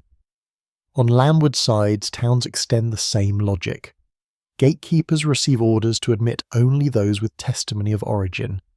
Wayfarers from hard-hit districts are directed to pest houses or to huts set along a ditch beyond the walls. Carriers leave parcels at a boundary stone to be fetched by another hand. Fairs are postponed. Funerals are thinned to reduce the press of bodies. None of this assumes that odours alone are decisive, though people still speak of bad air. It assumes that time and spacing can blunt a force whose paths are uncertain. Here an unresolved question remains for historians and epidemiologists. Looking back through thin records, how much did these medieval quarantines and lazaretti reduce transmission, given uneven enforcement bribery at margins, and the multiple routes fleas on rats, fleas and lice on humans, breath in close rooms by which plague and other fevers moved? In some episodes, ports with strict holds and careful handling record gentler waves than neighbours. In others, disease enters despite delays perhaps by inland routes or by forms of contagion that timing cannot always intercept. The sources show intent and infrastructure more clearly than quantified effect, and the balance of benefit likely varied with season architecture, commodity and compliance. The number 40 invites its own debate in quiet rooms. Is the quarantina chosen for medical observation as a span sufficient to exceed common fevers, or is it shaped by habit and scripture, a period resonant with fasts and floods? The documents seldom explain beyond the practical. 40 days prove workable because they are memorable, administratively round and longer than many coasting voyages, longer, for example, than a fair weather passage between Venice and Ragusa, so that a ship that waits once does not need to wait again at every bend of the coast. The machinery that sustains such waiting requires offices, and those appear with growing clarity. Cities name boards of health, sometimes temporary in the 14th century, and increasingly permanent in the 15th, to issue orders, keep lists, hire guards and cleaners, and levy fines. They prescribe hours for removing filth, methods for washing streets and routes by which the dead must pass to new grounds outside the walls. These measures are not merely coercive, they add provision. Grain ships held outside cannot feed a city unless tenders carry flour from clean sources. Lazaretti need bread, water, fuel, and watchful nurses to keep the isolated from hunger and despair. Guards who watch rows must be paid. In these routines, the strengths of medieval care linen, warmth, diet, steady attendance reappear at the boundary rather than the bedside. Failure, when it comes, often traces the same old channels, overcrowded sheds, winter. Fuel too dear to keep windows open. Merchants impatient to redeem cargo, or a village dependent on a single road that no ordnance can truly close. The planetary scale hums beneath these local rules. Winds that set the swell through the Strait of Messina and the Bora along the Adriatic determine how quickly ships arrive to be held. Monsoon rhythms decide when Levantine and North African ports empty and refill with grain and cloth, and with them the timing of risk for Italian and Provençal towns. Cooler decades compress harvests and nudge prices upward, thinning bodies that then enter quarantine with less margin. River levels in the Po and Rhone basins alter inland trade so that some risks arrive by barge rather than by sea. Over distances longer than from Barcelona to Pisa, a chain of stations harbours with Lazaretti islands, with sheds, river ferries, with orders to hold forms an imperfect yet intelligible net that tries to align commercial time with convalescent time, the season of goods with the season of disease. Inside these systems, daily life finds a workable pace. On an island station, the keeper notes day 12 on a board by the door. A crewman mends a sail to pass the hours. A clerk copies a permit. A cook measures grain for porridge. A nurse checks a cough that woke in the night and leaves a bowl of broth on a bench. In town, a porter delivers bundles from a clean warehouse, while a neighbour waits at the boundary post for a package left by a cousin who cannot come further. A priest walks the line between the living city and the lazaretto to hear a confession through a doorway without crossing the threshold. Goods destined for the fair will be late, accounts will be adjusted, a wedding is postponed until a certificate can be shown. The system is not uniform even within a single city, and it evolves. Statutes lengthen or shorten waiting terms, list commodities by risk, and shift fumigation recipes. Inspectors learn which captains can be trusted and which need closer watching. Yet the core remains: hold apart, count days, keep order, and let time do work that no drug can. If the disaster of medieval health care is a story of limits, quarantine shows one of the few durable tools those limits permit a social regimen, rather than a cure expensive in patience and fuel and wages, but matched to the only constant advantage available, that many contagions are brief when they do not find new hosts. The bell on the mole sounds the watch, the tide turns, gulls lift from pilings and settle again, and behind the counting of days the larger planet continues its own long circuits, setting winds, rains, and prices that make delay more or less bearable. When the chalked tally reaches its last mark, gates open, anchors rise, and life resumes its crossings a little more cautious, with boards and sheds ready for the next season when rumour, wind, and illness align. Within halls where lamps burn before dawn and voices keep to measured cadence, medicine turns into Latin learning books arrayed on desks, glosses in tight hands masters, reading in the Lectio while students copy lines and then rise to dispute. The institutions that shape this world gather across Europe, Old Salerno on a southern hill with a reputation for practical counsel, Bologna, where jurists build a model that physicians also follow, Paris, whose faculty of medicine grows in authority, Montpellier, whose statutes favour clinical training in a bustling port of languages, Oxford, and later Padua, and others that add their own emphases, and together they make medicine a university art. The curriculum is orderly. Students begin with arts, logic, natural philosophy, a frame for causes and bodies, and then enter medical texts, Hippocrates, aphorisms and prognostics, Galen's on the elements and on the use of parts, and Avicenna's canon of medicine, translated into Latin from Arabic by men like Gerard of Cremona, learned compendia from the Islamic world. Raises Halia Bass sit beside Greek authorities in their Latin dress, and commentaries fold around them like second skins. A fact anchors the link between text and public life. In 1348, the Paris Faculty of Medicine issues a concilium on the epidemic for the French crown, explaining the mortality in terms of astral conjunctions and corrupted air, and prescribing regimen and sanitation accordingly, a demonstration of how universities advise governments while remaining within the intellectual canopy they inherit. Within this canopy, training follows predictable forms. The master reads a set book line by line. Students annotate margins with synonyms in the vernacular so they can hear a pulse in their mother tongue while they write the theory in Latin. Afternoons bring disputations in which a question is posed whether phlebotomy suits a certain complexion in a certain month, and authorities are marshalled on both sides before the determinatio resolves the point. Degrees structure status: baccalaureus, then licentia to practice or teach, then magister or doctor. Seals certify prescriptions in some towns.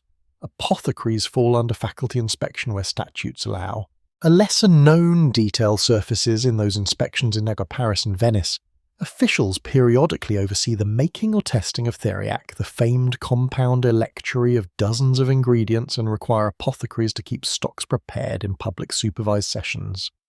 The ceremony is part pharmacology, part civic theatre, and part quality control, with inspectors also checking weights, freshness of simples, and the honesty of labels on jars. Hospitals near universities align with this learning to varying degrees. In Montpellier and some Italian cities, statutes encourage students to attend the sick under masters and to witness surgeries in hospital wards, while elsewhere the link is looser and the physician's practice remains largely a home visit guided by books and bedside talk. Dissection still limited and episodic in this period, but belongs chiefly to another chapter. Yet even where bodies are not opened, the habit of observation is taught by proxy through the uroscopy wheel, the palpation of pulses, and the keeping of case concilia that circulate between masters and patrons. The language of instruction is Latin, and it smooths far distances, while it also sets a barrier at the threshold of ordinary houses. A patient speaks in French or Italian or Occitan or English.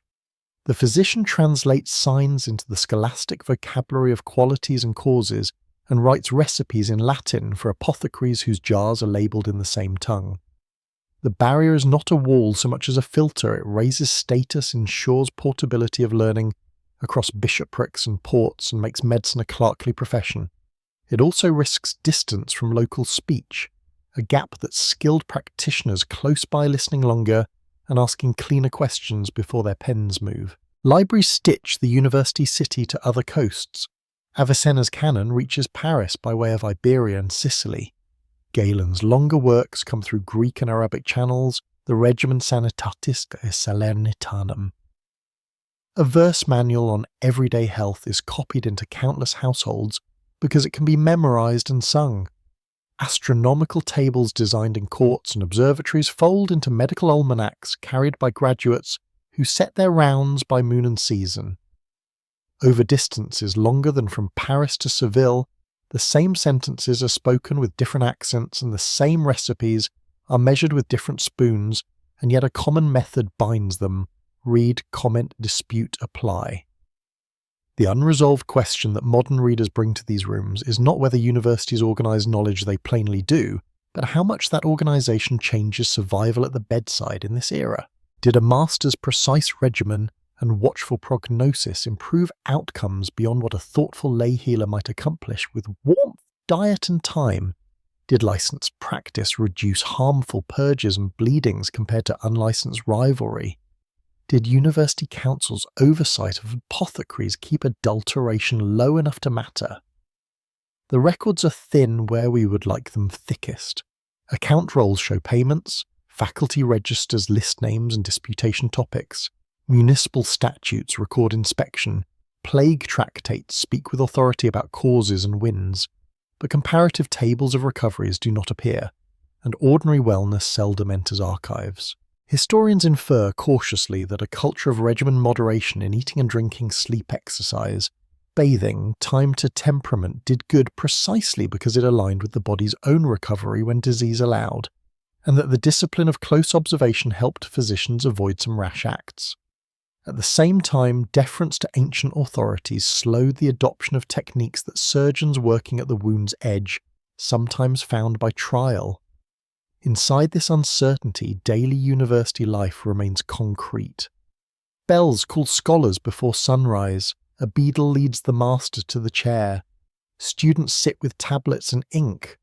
Quotations are recited from memory. Marginalia sketch a zodiac man in a corner to recall a lecture on timing.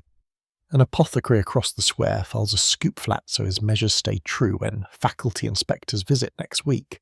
Outside the schools, magistrates rely on trained physicians for reports when sickness rises, and the advice takes a familiar shape: clean streets, regulate markets, keep strangers at the gate, air rooms, balance diets, mark the sick, shorten funerals.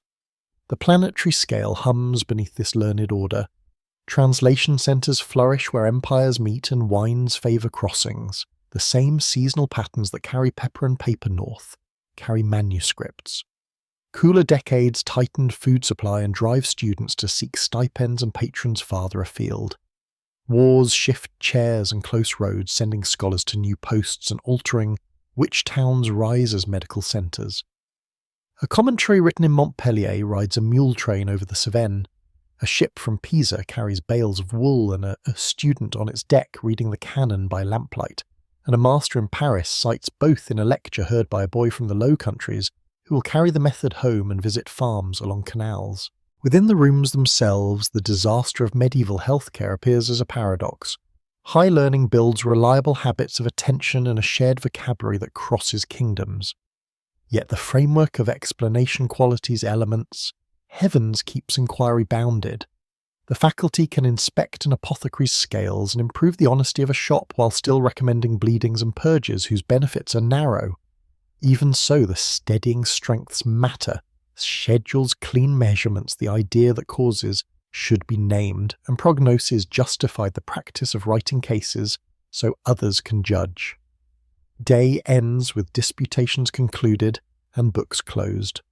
A student walks to a sick room with a matula under his cloak. An apothecary shutters his stall. The master drafts a letter to a council about bad air along the river. Night thickens over roofs and cloisters. Winds shift in the larger world and set the course of ships that will bring next year's manuscripts and next year's fevers. And in the quiet of these schools, the method that reads and reasons and records prepares the next morning's lesson. A small anchor against the uncertainty that waits beyond the gate. Anatomy in the later Middle Ages proceeds with caution and ceremony more often from parchment than from flesh, because the ordinary path to knowledge runs through books and animals, while human bodies, when allowed, are rare and highly managed. Physicians teach the body with Galen's sentences and Avicenna's summaries. Surgeons learn parts by handling wounds, and barbers know planes of skin and vein from bleeding and shaving.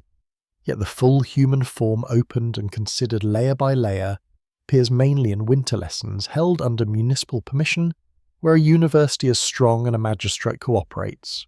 A fact steadies this scene around 1316 at Bologna. Mondino de Luzzi composes his Anatomia, a guide that arranges dissection in a set order: lower abdomen, then upper abdomen, then thorax, then head and limbs. And his text circulates widely for 2 centuries, shaping an art that is still episodic and textual even when a body lies on the board. The room has roles. A master the lector reads Latin from the book. A sector, often a barber surgeon, does the cutting. An ostentor points with a rod so students can match the word to the exposed part. The aim is less to discover the unexpected than to confirm what the authorities say, and to show students living in a world of ink that the name structures truly exist in flesh. A lesser-known detail lies in the calendar and the craft of keeping decay at bay. Statutes and custom prefer winter anatomy weeks after Epiphany, when cold air slows above corruption. Branches of rosemary or juniper smoulder for perfume. Vinegar and wine are used to rinse and wipe. Straw is laid for footing and windows are unlatched to stir a slow draught. City records in some places specify who bears costs for candles, linens, and the hiring of men to guard the door, because a human body is also a civic matter, often that of an executed criminal granted to the schools, and the dignity of the dead must be preserved even as the lesson proceeds. Ancient precedent and misunderstanding cross in these rooms. Medieval masters know that Hellenistic physicians at Alexandria once dissected and perhaps vivisected humans, but they possess the stories mostly at second hand through Zebna Galen. They also live under church law that honours burial and forbids certain abuses, and here a confusion in modern memory often overreaches the record.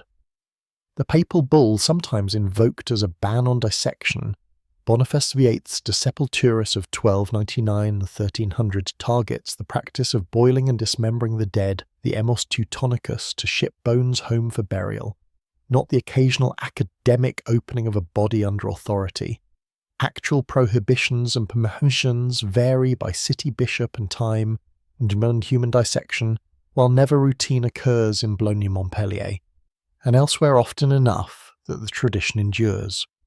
Limits shape what is seen and what is believed. Because animal bodies, pig, dog, sheep, occasionally as a monkey, are more accessible, their forms often stand in for human structures in manuscripts, and so Galen's Rete Mirabile, a fine arterial network at the base of the brain, present in some ungulates, enters Latin anatomy as a human feature and remains there in many texts, until later centuries insist on correction. Mondino himself accepts it. Likewise, partitions between ventricles of the heart and pores in the septum inherited from ancient models stay in books and in expectation even when surgeons at the wound's edge suspect otherwise. Ibn al-Nafis, writing in the 13th century in Damascus, reasons toward pulmonary transit without septal pores, but his work does not shape Latin teaching in this period, and the mismatch between inference and curriculum persists. The unresolved question for historians is how much these sporadic medieval dissections changed practice outside the lecture. Did they sharpen a surgeon's hand or simply reinforce allegiance to Galenic order? Did they correct the grossest errors? Or were they so bound to reading aloud that deviations were explained away as faults of the corpse? Surviving notes and printed editions of Mondino suggest demonstrations that sought confirmation more than experiment.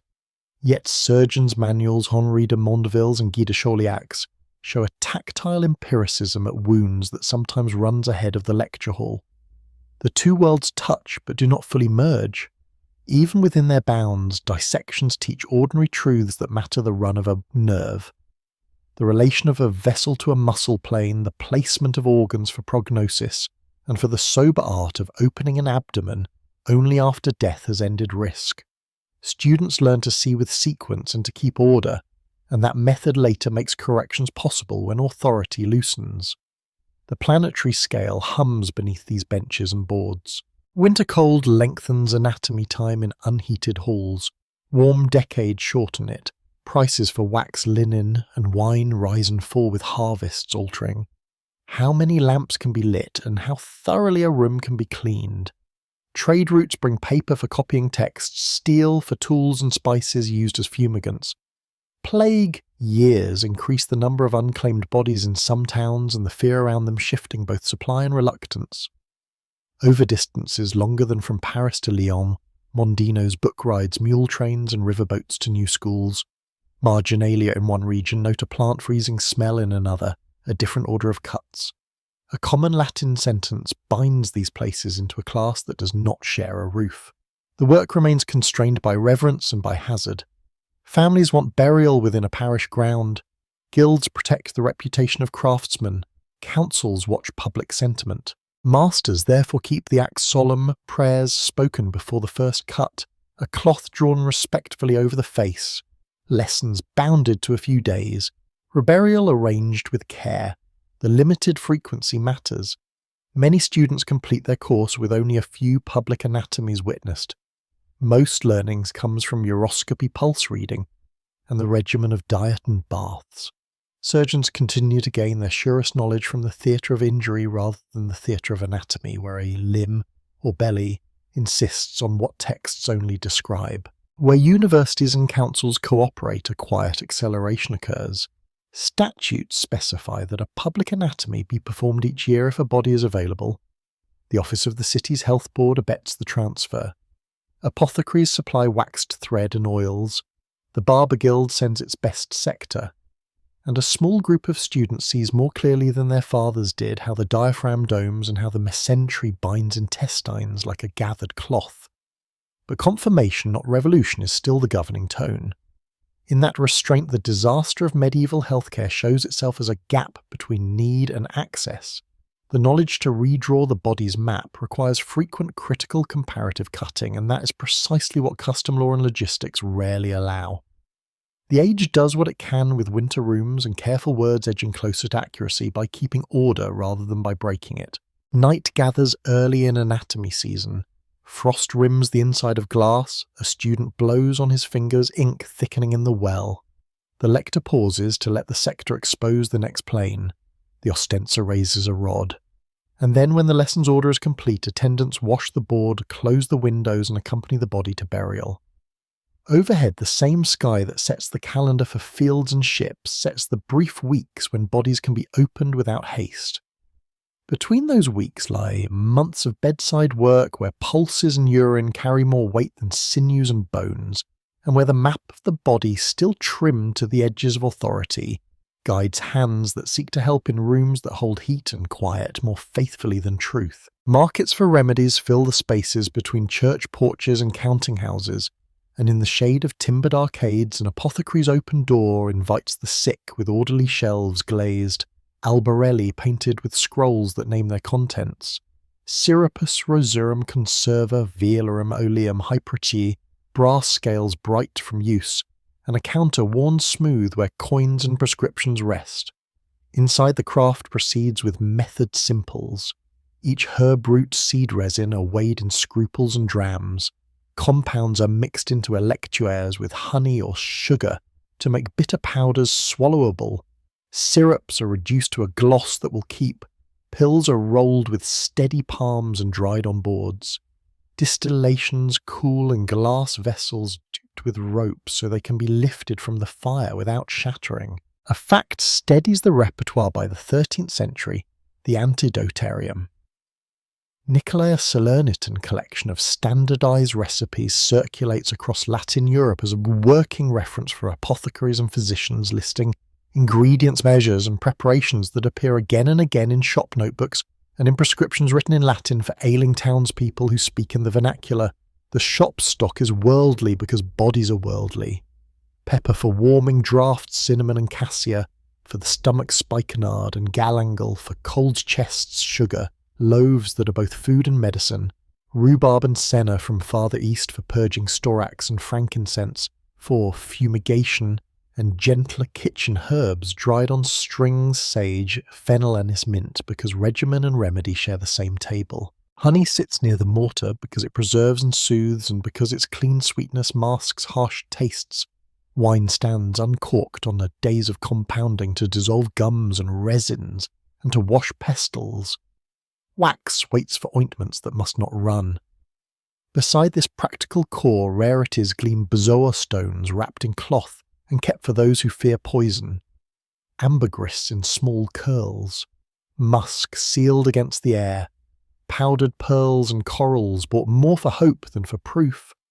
A length of pale narwhal tusk presented as unicorn horn, and shaved sparingly to make unicorn water an antidote by reputation, whose price ensures that only the richest will ever taste it.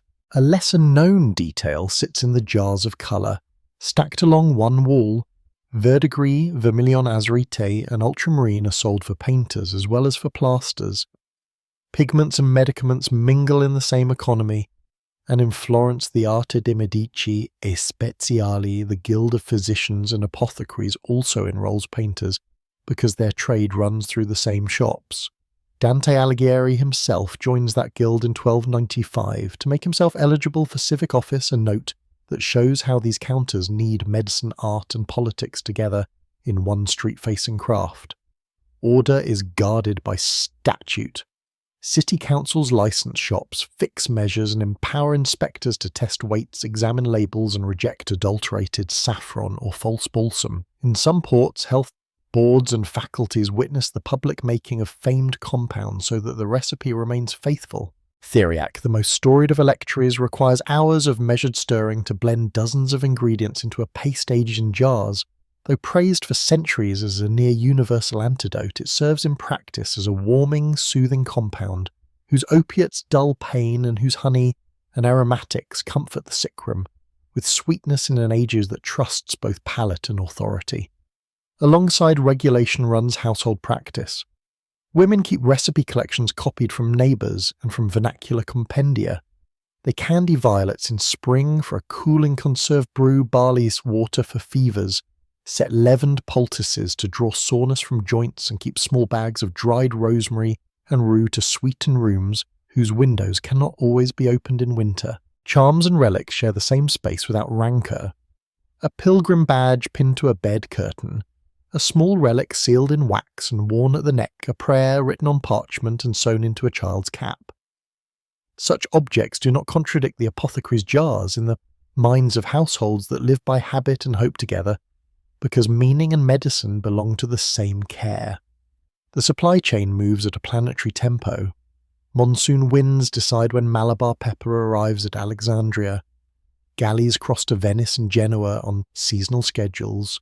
Mules bring bales over alpine passes to fairs where northern towns purchase spices for winter stocks. Cooler decades thin bees and raise the price of honey. Bad harvests in the Levant push up the cost of sugar. Piracy and war lengthen the voyages and alter what can be compounded in a city far from the sea.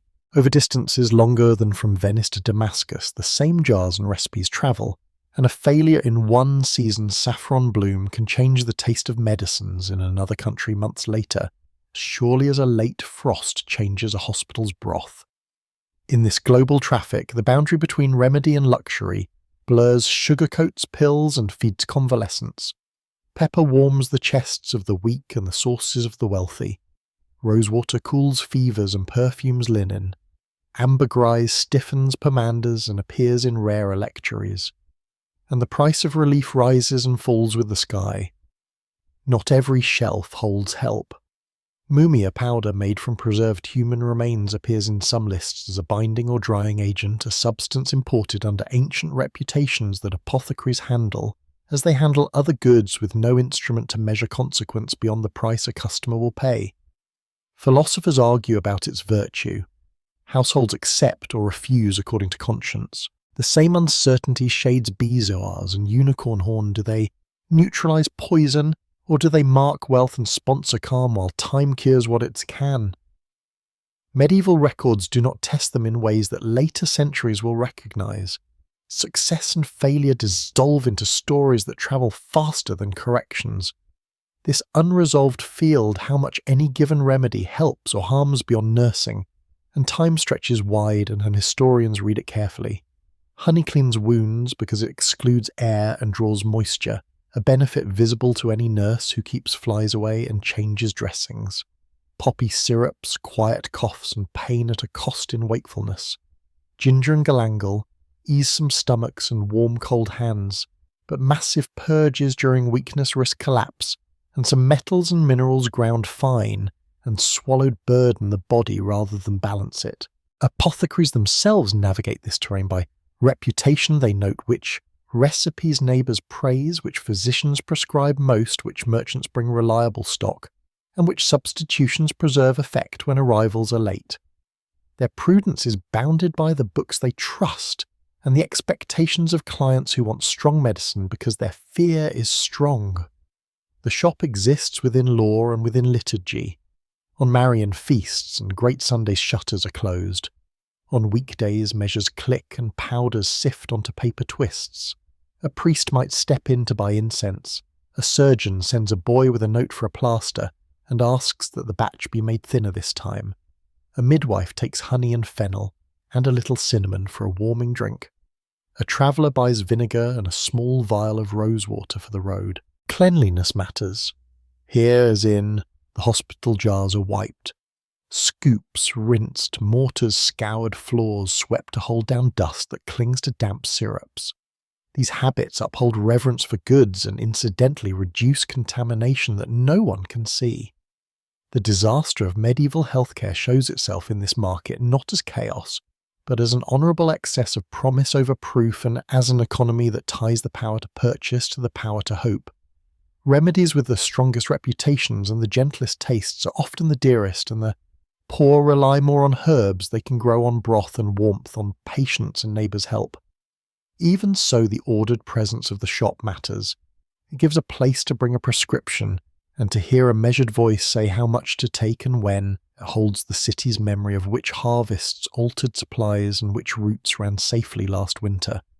It keeps weights true and labels legible, and it arranges the far world on reachable shelves. Outside season and weather continue to govern supply. Ships ride winds, caravans move at the pace of hooves. Inside a pestle taps rhythmically as powder becomes medicine, and medicine becomes a paper twist tied with string. Somewhere between the jar and the bed, between the hope of the buyer and the steadiness of the nurse, relief happens, or it does not, and the city's health rests again on warm rooms, clean linen, quiet meals, and time passing without new insult, while the counter is wiped, the ledger closed, and the door barred for the night.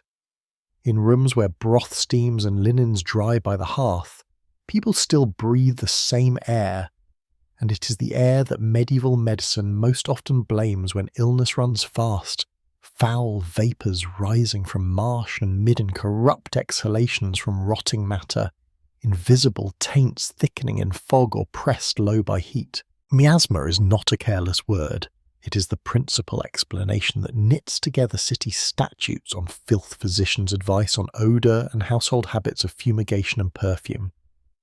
A fact steadies this frame in 1348. The Faculty of Medicine at Paris issues a concilium for the crown explaining the great mortality by a malignant astral conjunction, corrupting the lower air and advising regimen burning of fragrant woods and ordered sanitation. Similar tracts from Bologna and elsewhere recommend sweet smoke, clean streets, and cautious diet, all justified by air's qualities rather than by unseen organisms. Practice follows theory with patient regularity. Households hang rue, rosemary and lavender from rafters. They carry pomanders, beeswax or resin balls kneaded with storax, clove and musk, and lift them to the nose in tight streets. They soak sponges in vinegar for the same purpose. They set juniper or rosemary to smoulder in braziers to correct a room after a sick bed has been stripped. They strew floors with rushes mixed with mint or meadowsweet to scent the press of bodies. Apothecaries prepare waters of rose and violet to sprinkle on linens. Surgeons rinse hands and instruments with wine whose sharp scent and solvent bite are said to cleanse. Priests swing censers heavy with frankincense over bedsides and through hospital naves, joining ritual to the same olfactory logic. A lesser-known detail shows how carefully this sense of air organises daily tools. Some households keep little smelling cases with perforated lids, simple boxes of wood or metal lined with cloth to hold vinegar-soaked wool or crushed herbs so that a walker can bring sweet air near the face. When a lane stinks while in war inventories, one sometimes finds aromatic bags hung between beds replaced with the seasons, like an early schedule for indoor weather. City order grows from the same premise. Councils appoint rakers and gong farmers to scour lanes and empty pits, not only because muck offends the eye, but because stench is thought actively dangerous. Fishmongers are pressed toward river fringes. Tanners and fullers move downstream. Dyers watched for what they pour back into channels. Market hours are set so that goods do not sit and sour under the sun. In-heat inspectors walk with authority to order offal removed and to fine neighbours who let waste ooze into the street. Physicians link these measures to regimen avoid crowds when the air feels heavy. Sleep in rooms that can be aired at dawn. Keep hearth smoke drawing. Take foods that comfort the heart and strengthen the spirits against the assault of vapours. Citron if one can afford it. Violets and syrups of roses if one cannot. Yet within this confident language doubt flickers where close observation presses. Some learned voices in the Islamic West among them, Ibn al-Khatib of Granada in the mid-14th century, argue from experience that disease passes by contact and proximity, pointing to physicians, nurses and washerwomen who sicken in order to families spared by isolation to quarter hours and doorways that seem to matter more than wind. Others, bound by inherited jurisprudence or doctrine, resist that conclusion or temper it with providence, and the debate never settles fully in Latin Europe during these centuries. Here lies the unresolved question that modern historians still track through thin pages in the medieval household and street. How much did miasma remedies help by accident through smoke that insects dislike, through wine that cleanse a wound, through street cleaning that lessens vermin? And how much did they simply soothe fear without altering outcomes in a measurable way? Records note prescriptions, fines and rituals, but seldom the counterfactual. Successes vanish into ordinary life. Failures are attributed to severity of the corrupt air or to sin. The ledger offers few comparisons. Even so, the planetary scale that underwrites miasma thinking is not mere metaphor. Weather truly moves bodies and odours around. Summer heats slacken city drains and stew refuse in alleys. Winter inversions trap smoke beneath eaves. Maritime winds bring warm, moist air that townspeople call unhealthy when coughs follow. Droughts leave ditches stagnant. A wide earthquake like the Great Shock at Friuli in 1348 that chroniclers link to the plague that follows stirs dust and fear together, so that the language of corrupted air fits what can be seen and smelled when stone and earth split. Over distances longer than from Paris to Naples, the same seasonal patterns that fill holds with pepper and sugar also set the background of heat and damp that physicians fold into diagnosis, and the same fog that slows ships in an estuary slows air's renewal in a sick room where shutters stick in their frames. The logic of breath colours tools beyond the home. Hospitals write statutes to air wards at certain hours and to keep windows open when wind permits. Lazaretti fumigate bales and hulls with juniper and vinegar, exposing cloth on slatted frames because sun and air are thought to sweeten goods. Plague tractates instruct carriers to hold perfumes near the mouth in crowded lanes and to keep conversation brief with the ailing, lest corruption pass from one breath to another. Even prayer sits within the same frame litanies for aerum temperatum, tempered air, ask for wind and rain in right measure, so that the city's sky can be lived in without sickness. Bells ring to mark days of fast among their aims, the appeasement of whatever heaven has sent into the air. Emits show plainly at the bed, atos. A nurse sweetens the room and keeps the fire from smoking, but fever climbs. The physician prescribes light sour drinks to fortify the heart and asks the household to sprinkle rosewater while doors stand ajar, but the cough grows red. Masks, as later centuries know them, do not exist. Face coverings appear only as veils against odour, or as cloths held for courtesy. When plague bites fast, theories about air organise comfort more than they alter fate, and the same advice broth. Quiet linen, changed fumes, kept gentle windows, set to the safest draught returns, because even within a mistaken frame, these are the acts that most often carry a body through survivable illnesses. Yet error has consequences beyond comfort. Where the wind gets the blame, some towns neglect proximity, until quarantine and pest houses teach a different order. Where odour is feared more than contact crowds gather, to process and pray, and the square becomes another chamber of shared breath. The miasma habit does not stand alone. It runs alongside the practical recognition shown in the very design of quarantine islands, and in statutes that separate the sick that time and distance also matter, even when reasons are framed as air. In that mixture the age advances by halves, smell and season, explain, spacing sometimes saves. Meanwhile, the far world keeps its calendar. Atlantic storms scour ports clean one month and hold smoke the next. A run of warm summers ripens, fruit swells markets, and by crowding and travel tilts cities toward easier spread. A string of cold years shortens growing seasons, thins bodies and makes smoke heavier in lungs that already cough. Across routes longer than from London to Krakow, the same logic is copied, disputed, and recopied in tractates that advise families on sweetening the air while they boil linen-set broth by the bed and count days. In this chapter, the disaster of medieval healthcare is not disorder but misattribution. People read the language of odour and weather in a world where insects' closeness and exhaled droplets play their own crucial unseen parts. Yet within that era, many daily acts, washing, airing, spacing when possible, still help, and so the city keeps doing them.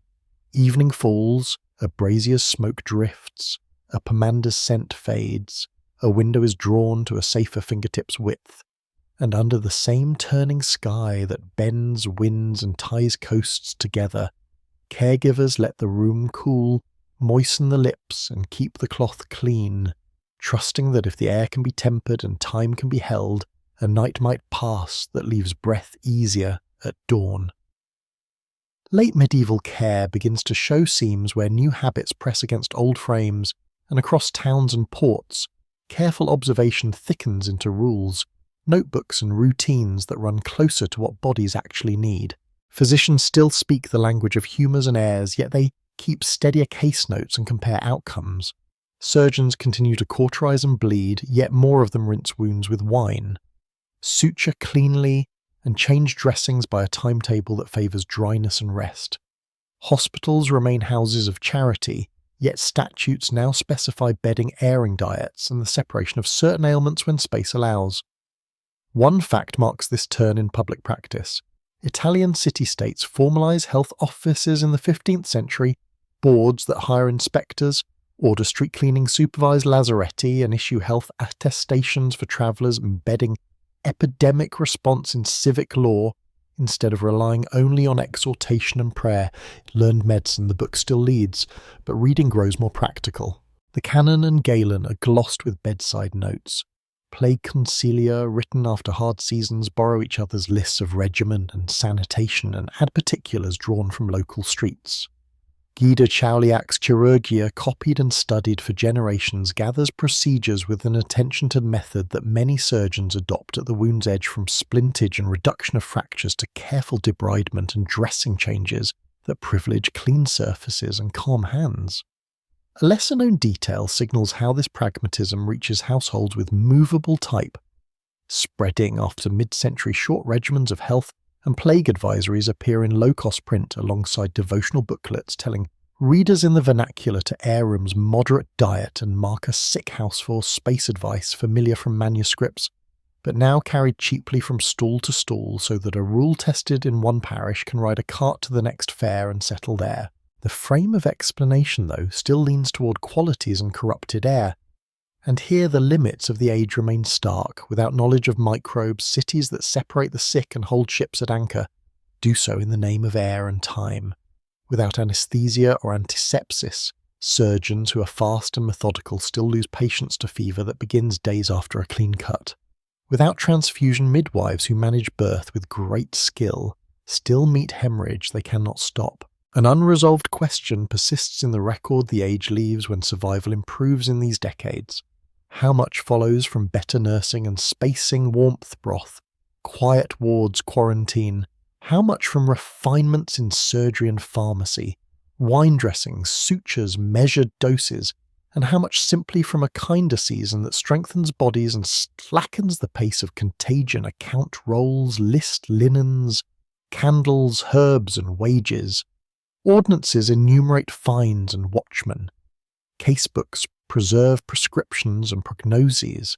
Few documents compare outcomes across methods in ways later.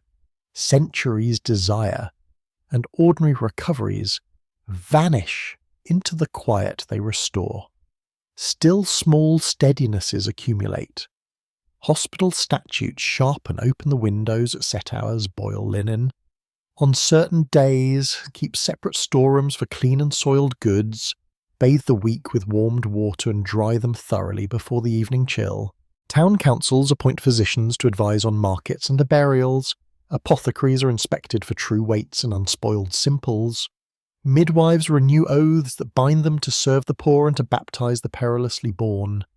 Barbers post diagrams of veins and keep their basin scoured not from theory of infection, but from habit and guild requirement that nonetheless reduces filth.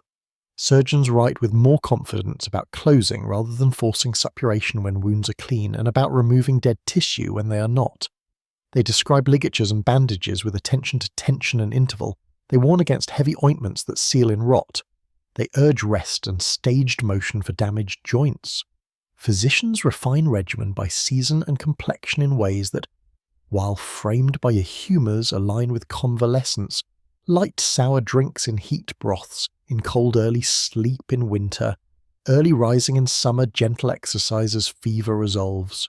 A planetary scale hums beneath these changes as always. The cooler decades that follow the 13th century shorten harvests in many regions, making calories dear and convalescence longer. In milder runs, gardens thicken and physic supplies grow easier. Winds along the Mediterranean and Atlantic still time. The arrival of pepper, sugar and paper, the very materials that stock apothecaries and feed the presses that carry medical counsel outward. Over distances longer than from Paris to Seville, bills of health travel with merchants to prove a town's present safety, while rumours of sickness travel faster and trigger holds at gates and quays. Mule trains bring bales to inland fairs where boards of health post notices naming villages to avoid.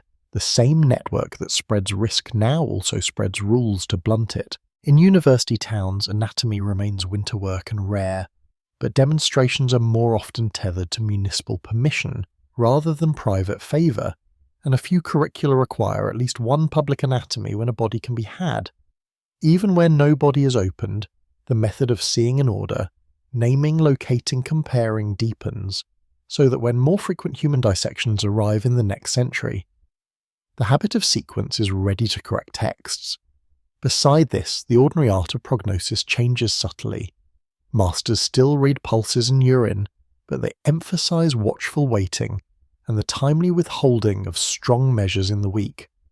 They warn that purges and bleedings, if given in the wrong season, or to the exhausted, harm more than help. They direct attention to the patient's room drafts, smoke noise crowding as much as to planetary tables. Here the seam shows authority still answers to Galen, yet the bedside pulls judgment toward what can be seen, counted and timed in a room. Markets of cures keep their breadth, but apothecaries more often label stocks by place and year, and inspectors reject saffron cut with marigold or balm-pastor's balsam. Shopkeepers keep notebooks that list substitutions when ships are late preserving. Effect when name cannot be met. Midwives' baskets change little, but more city statutes name them explicitly, a tacit recognition that survival at birth depends on steady hands as much as on litany. They are asked to report concealed births and to keep confidence otherwise, to wash linens properly, to show the cord tied and the mother's bleeding assessed before they leave. The disaster that titles this story remains visible. Diseases outrun. Tools, explanations miss causes, poverty thins bodies that then fail under fevers, but the cracks widen into bowl paths. In some ports, quarantines held with patients soften waves compared to neighbours. In some hospitals, airy wards and clean linen turn the curve of ordinary illness. In some shops, honest weights and fresh simples spare patients harms that adulteration would add. In some surgeries, wine stitches and rest return labourers to their benches sooner than the heavy ointments and forced suppuration of an earlier habit. None of this is triumph, 'tis accumulation. The world around these acts keeps its wider cadence when set voyages, seasons set price wars, close roads and climate bends yield. Yet within those constraints a different tone enters the sick room. A tone of counting and keeping, of comparing this case to that, of writing down what happened and adjusting the next time. When later centuries lean hard into experiment, dissection, measurement and proof, they inherit not a void, but a set of routines learned Here, wash the linens, air, the room keep records, measure what you mix time, what you do, give the body food and quiet, hold the door against crowds and let days pass when days more than drugs do the work. Night gathers over wards and harbours. Guards count the last hour of a quarantine. An apothecary racks a jar dated with this harvest.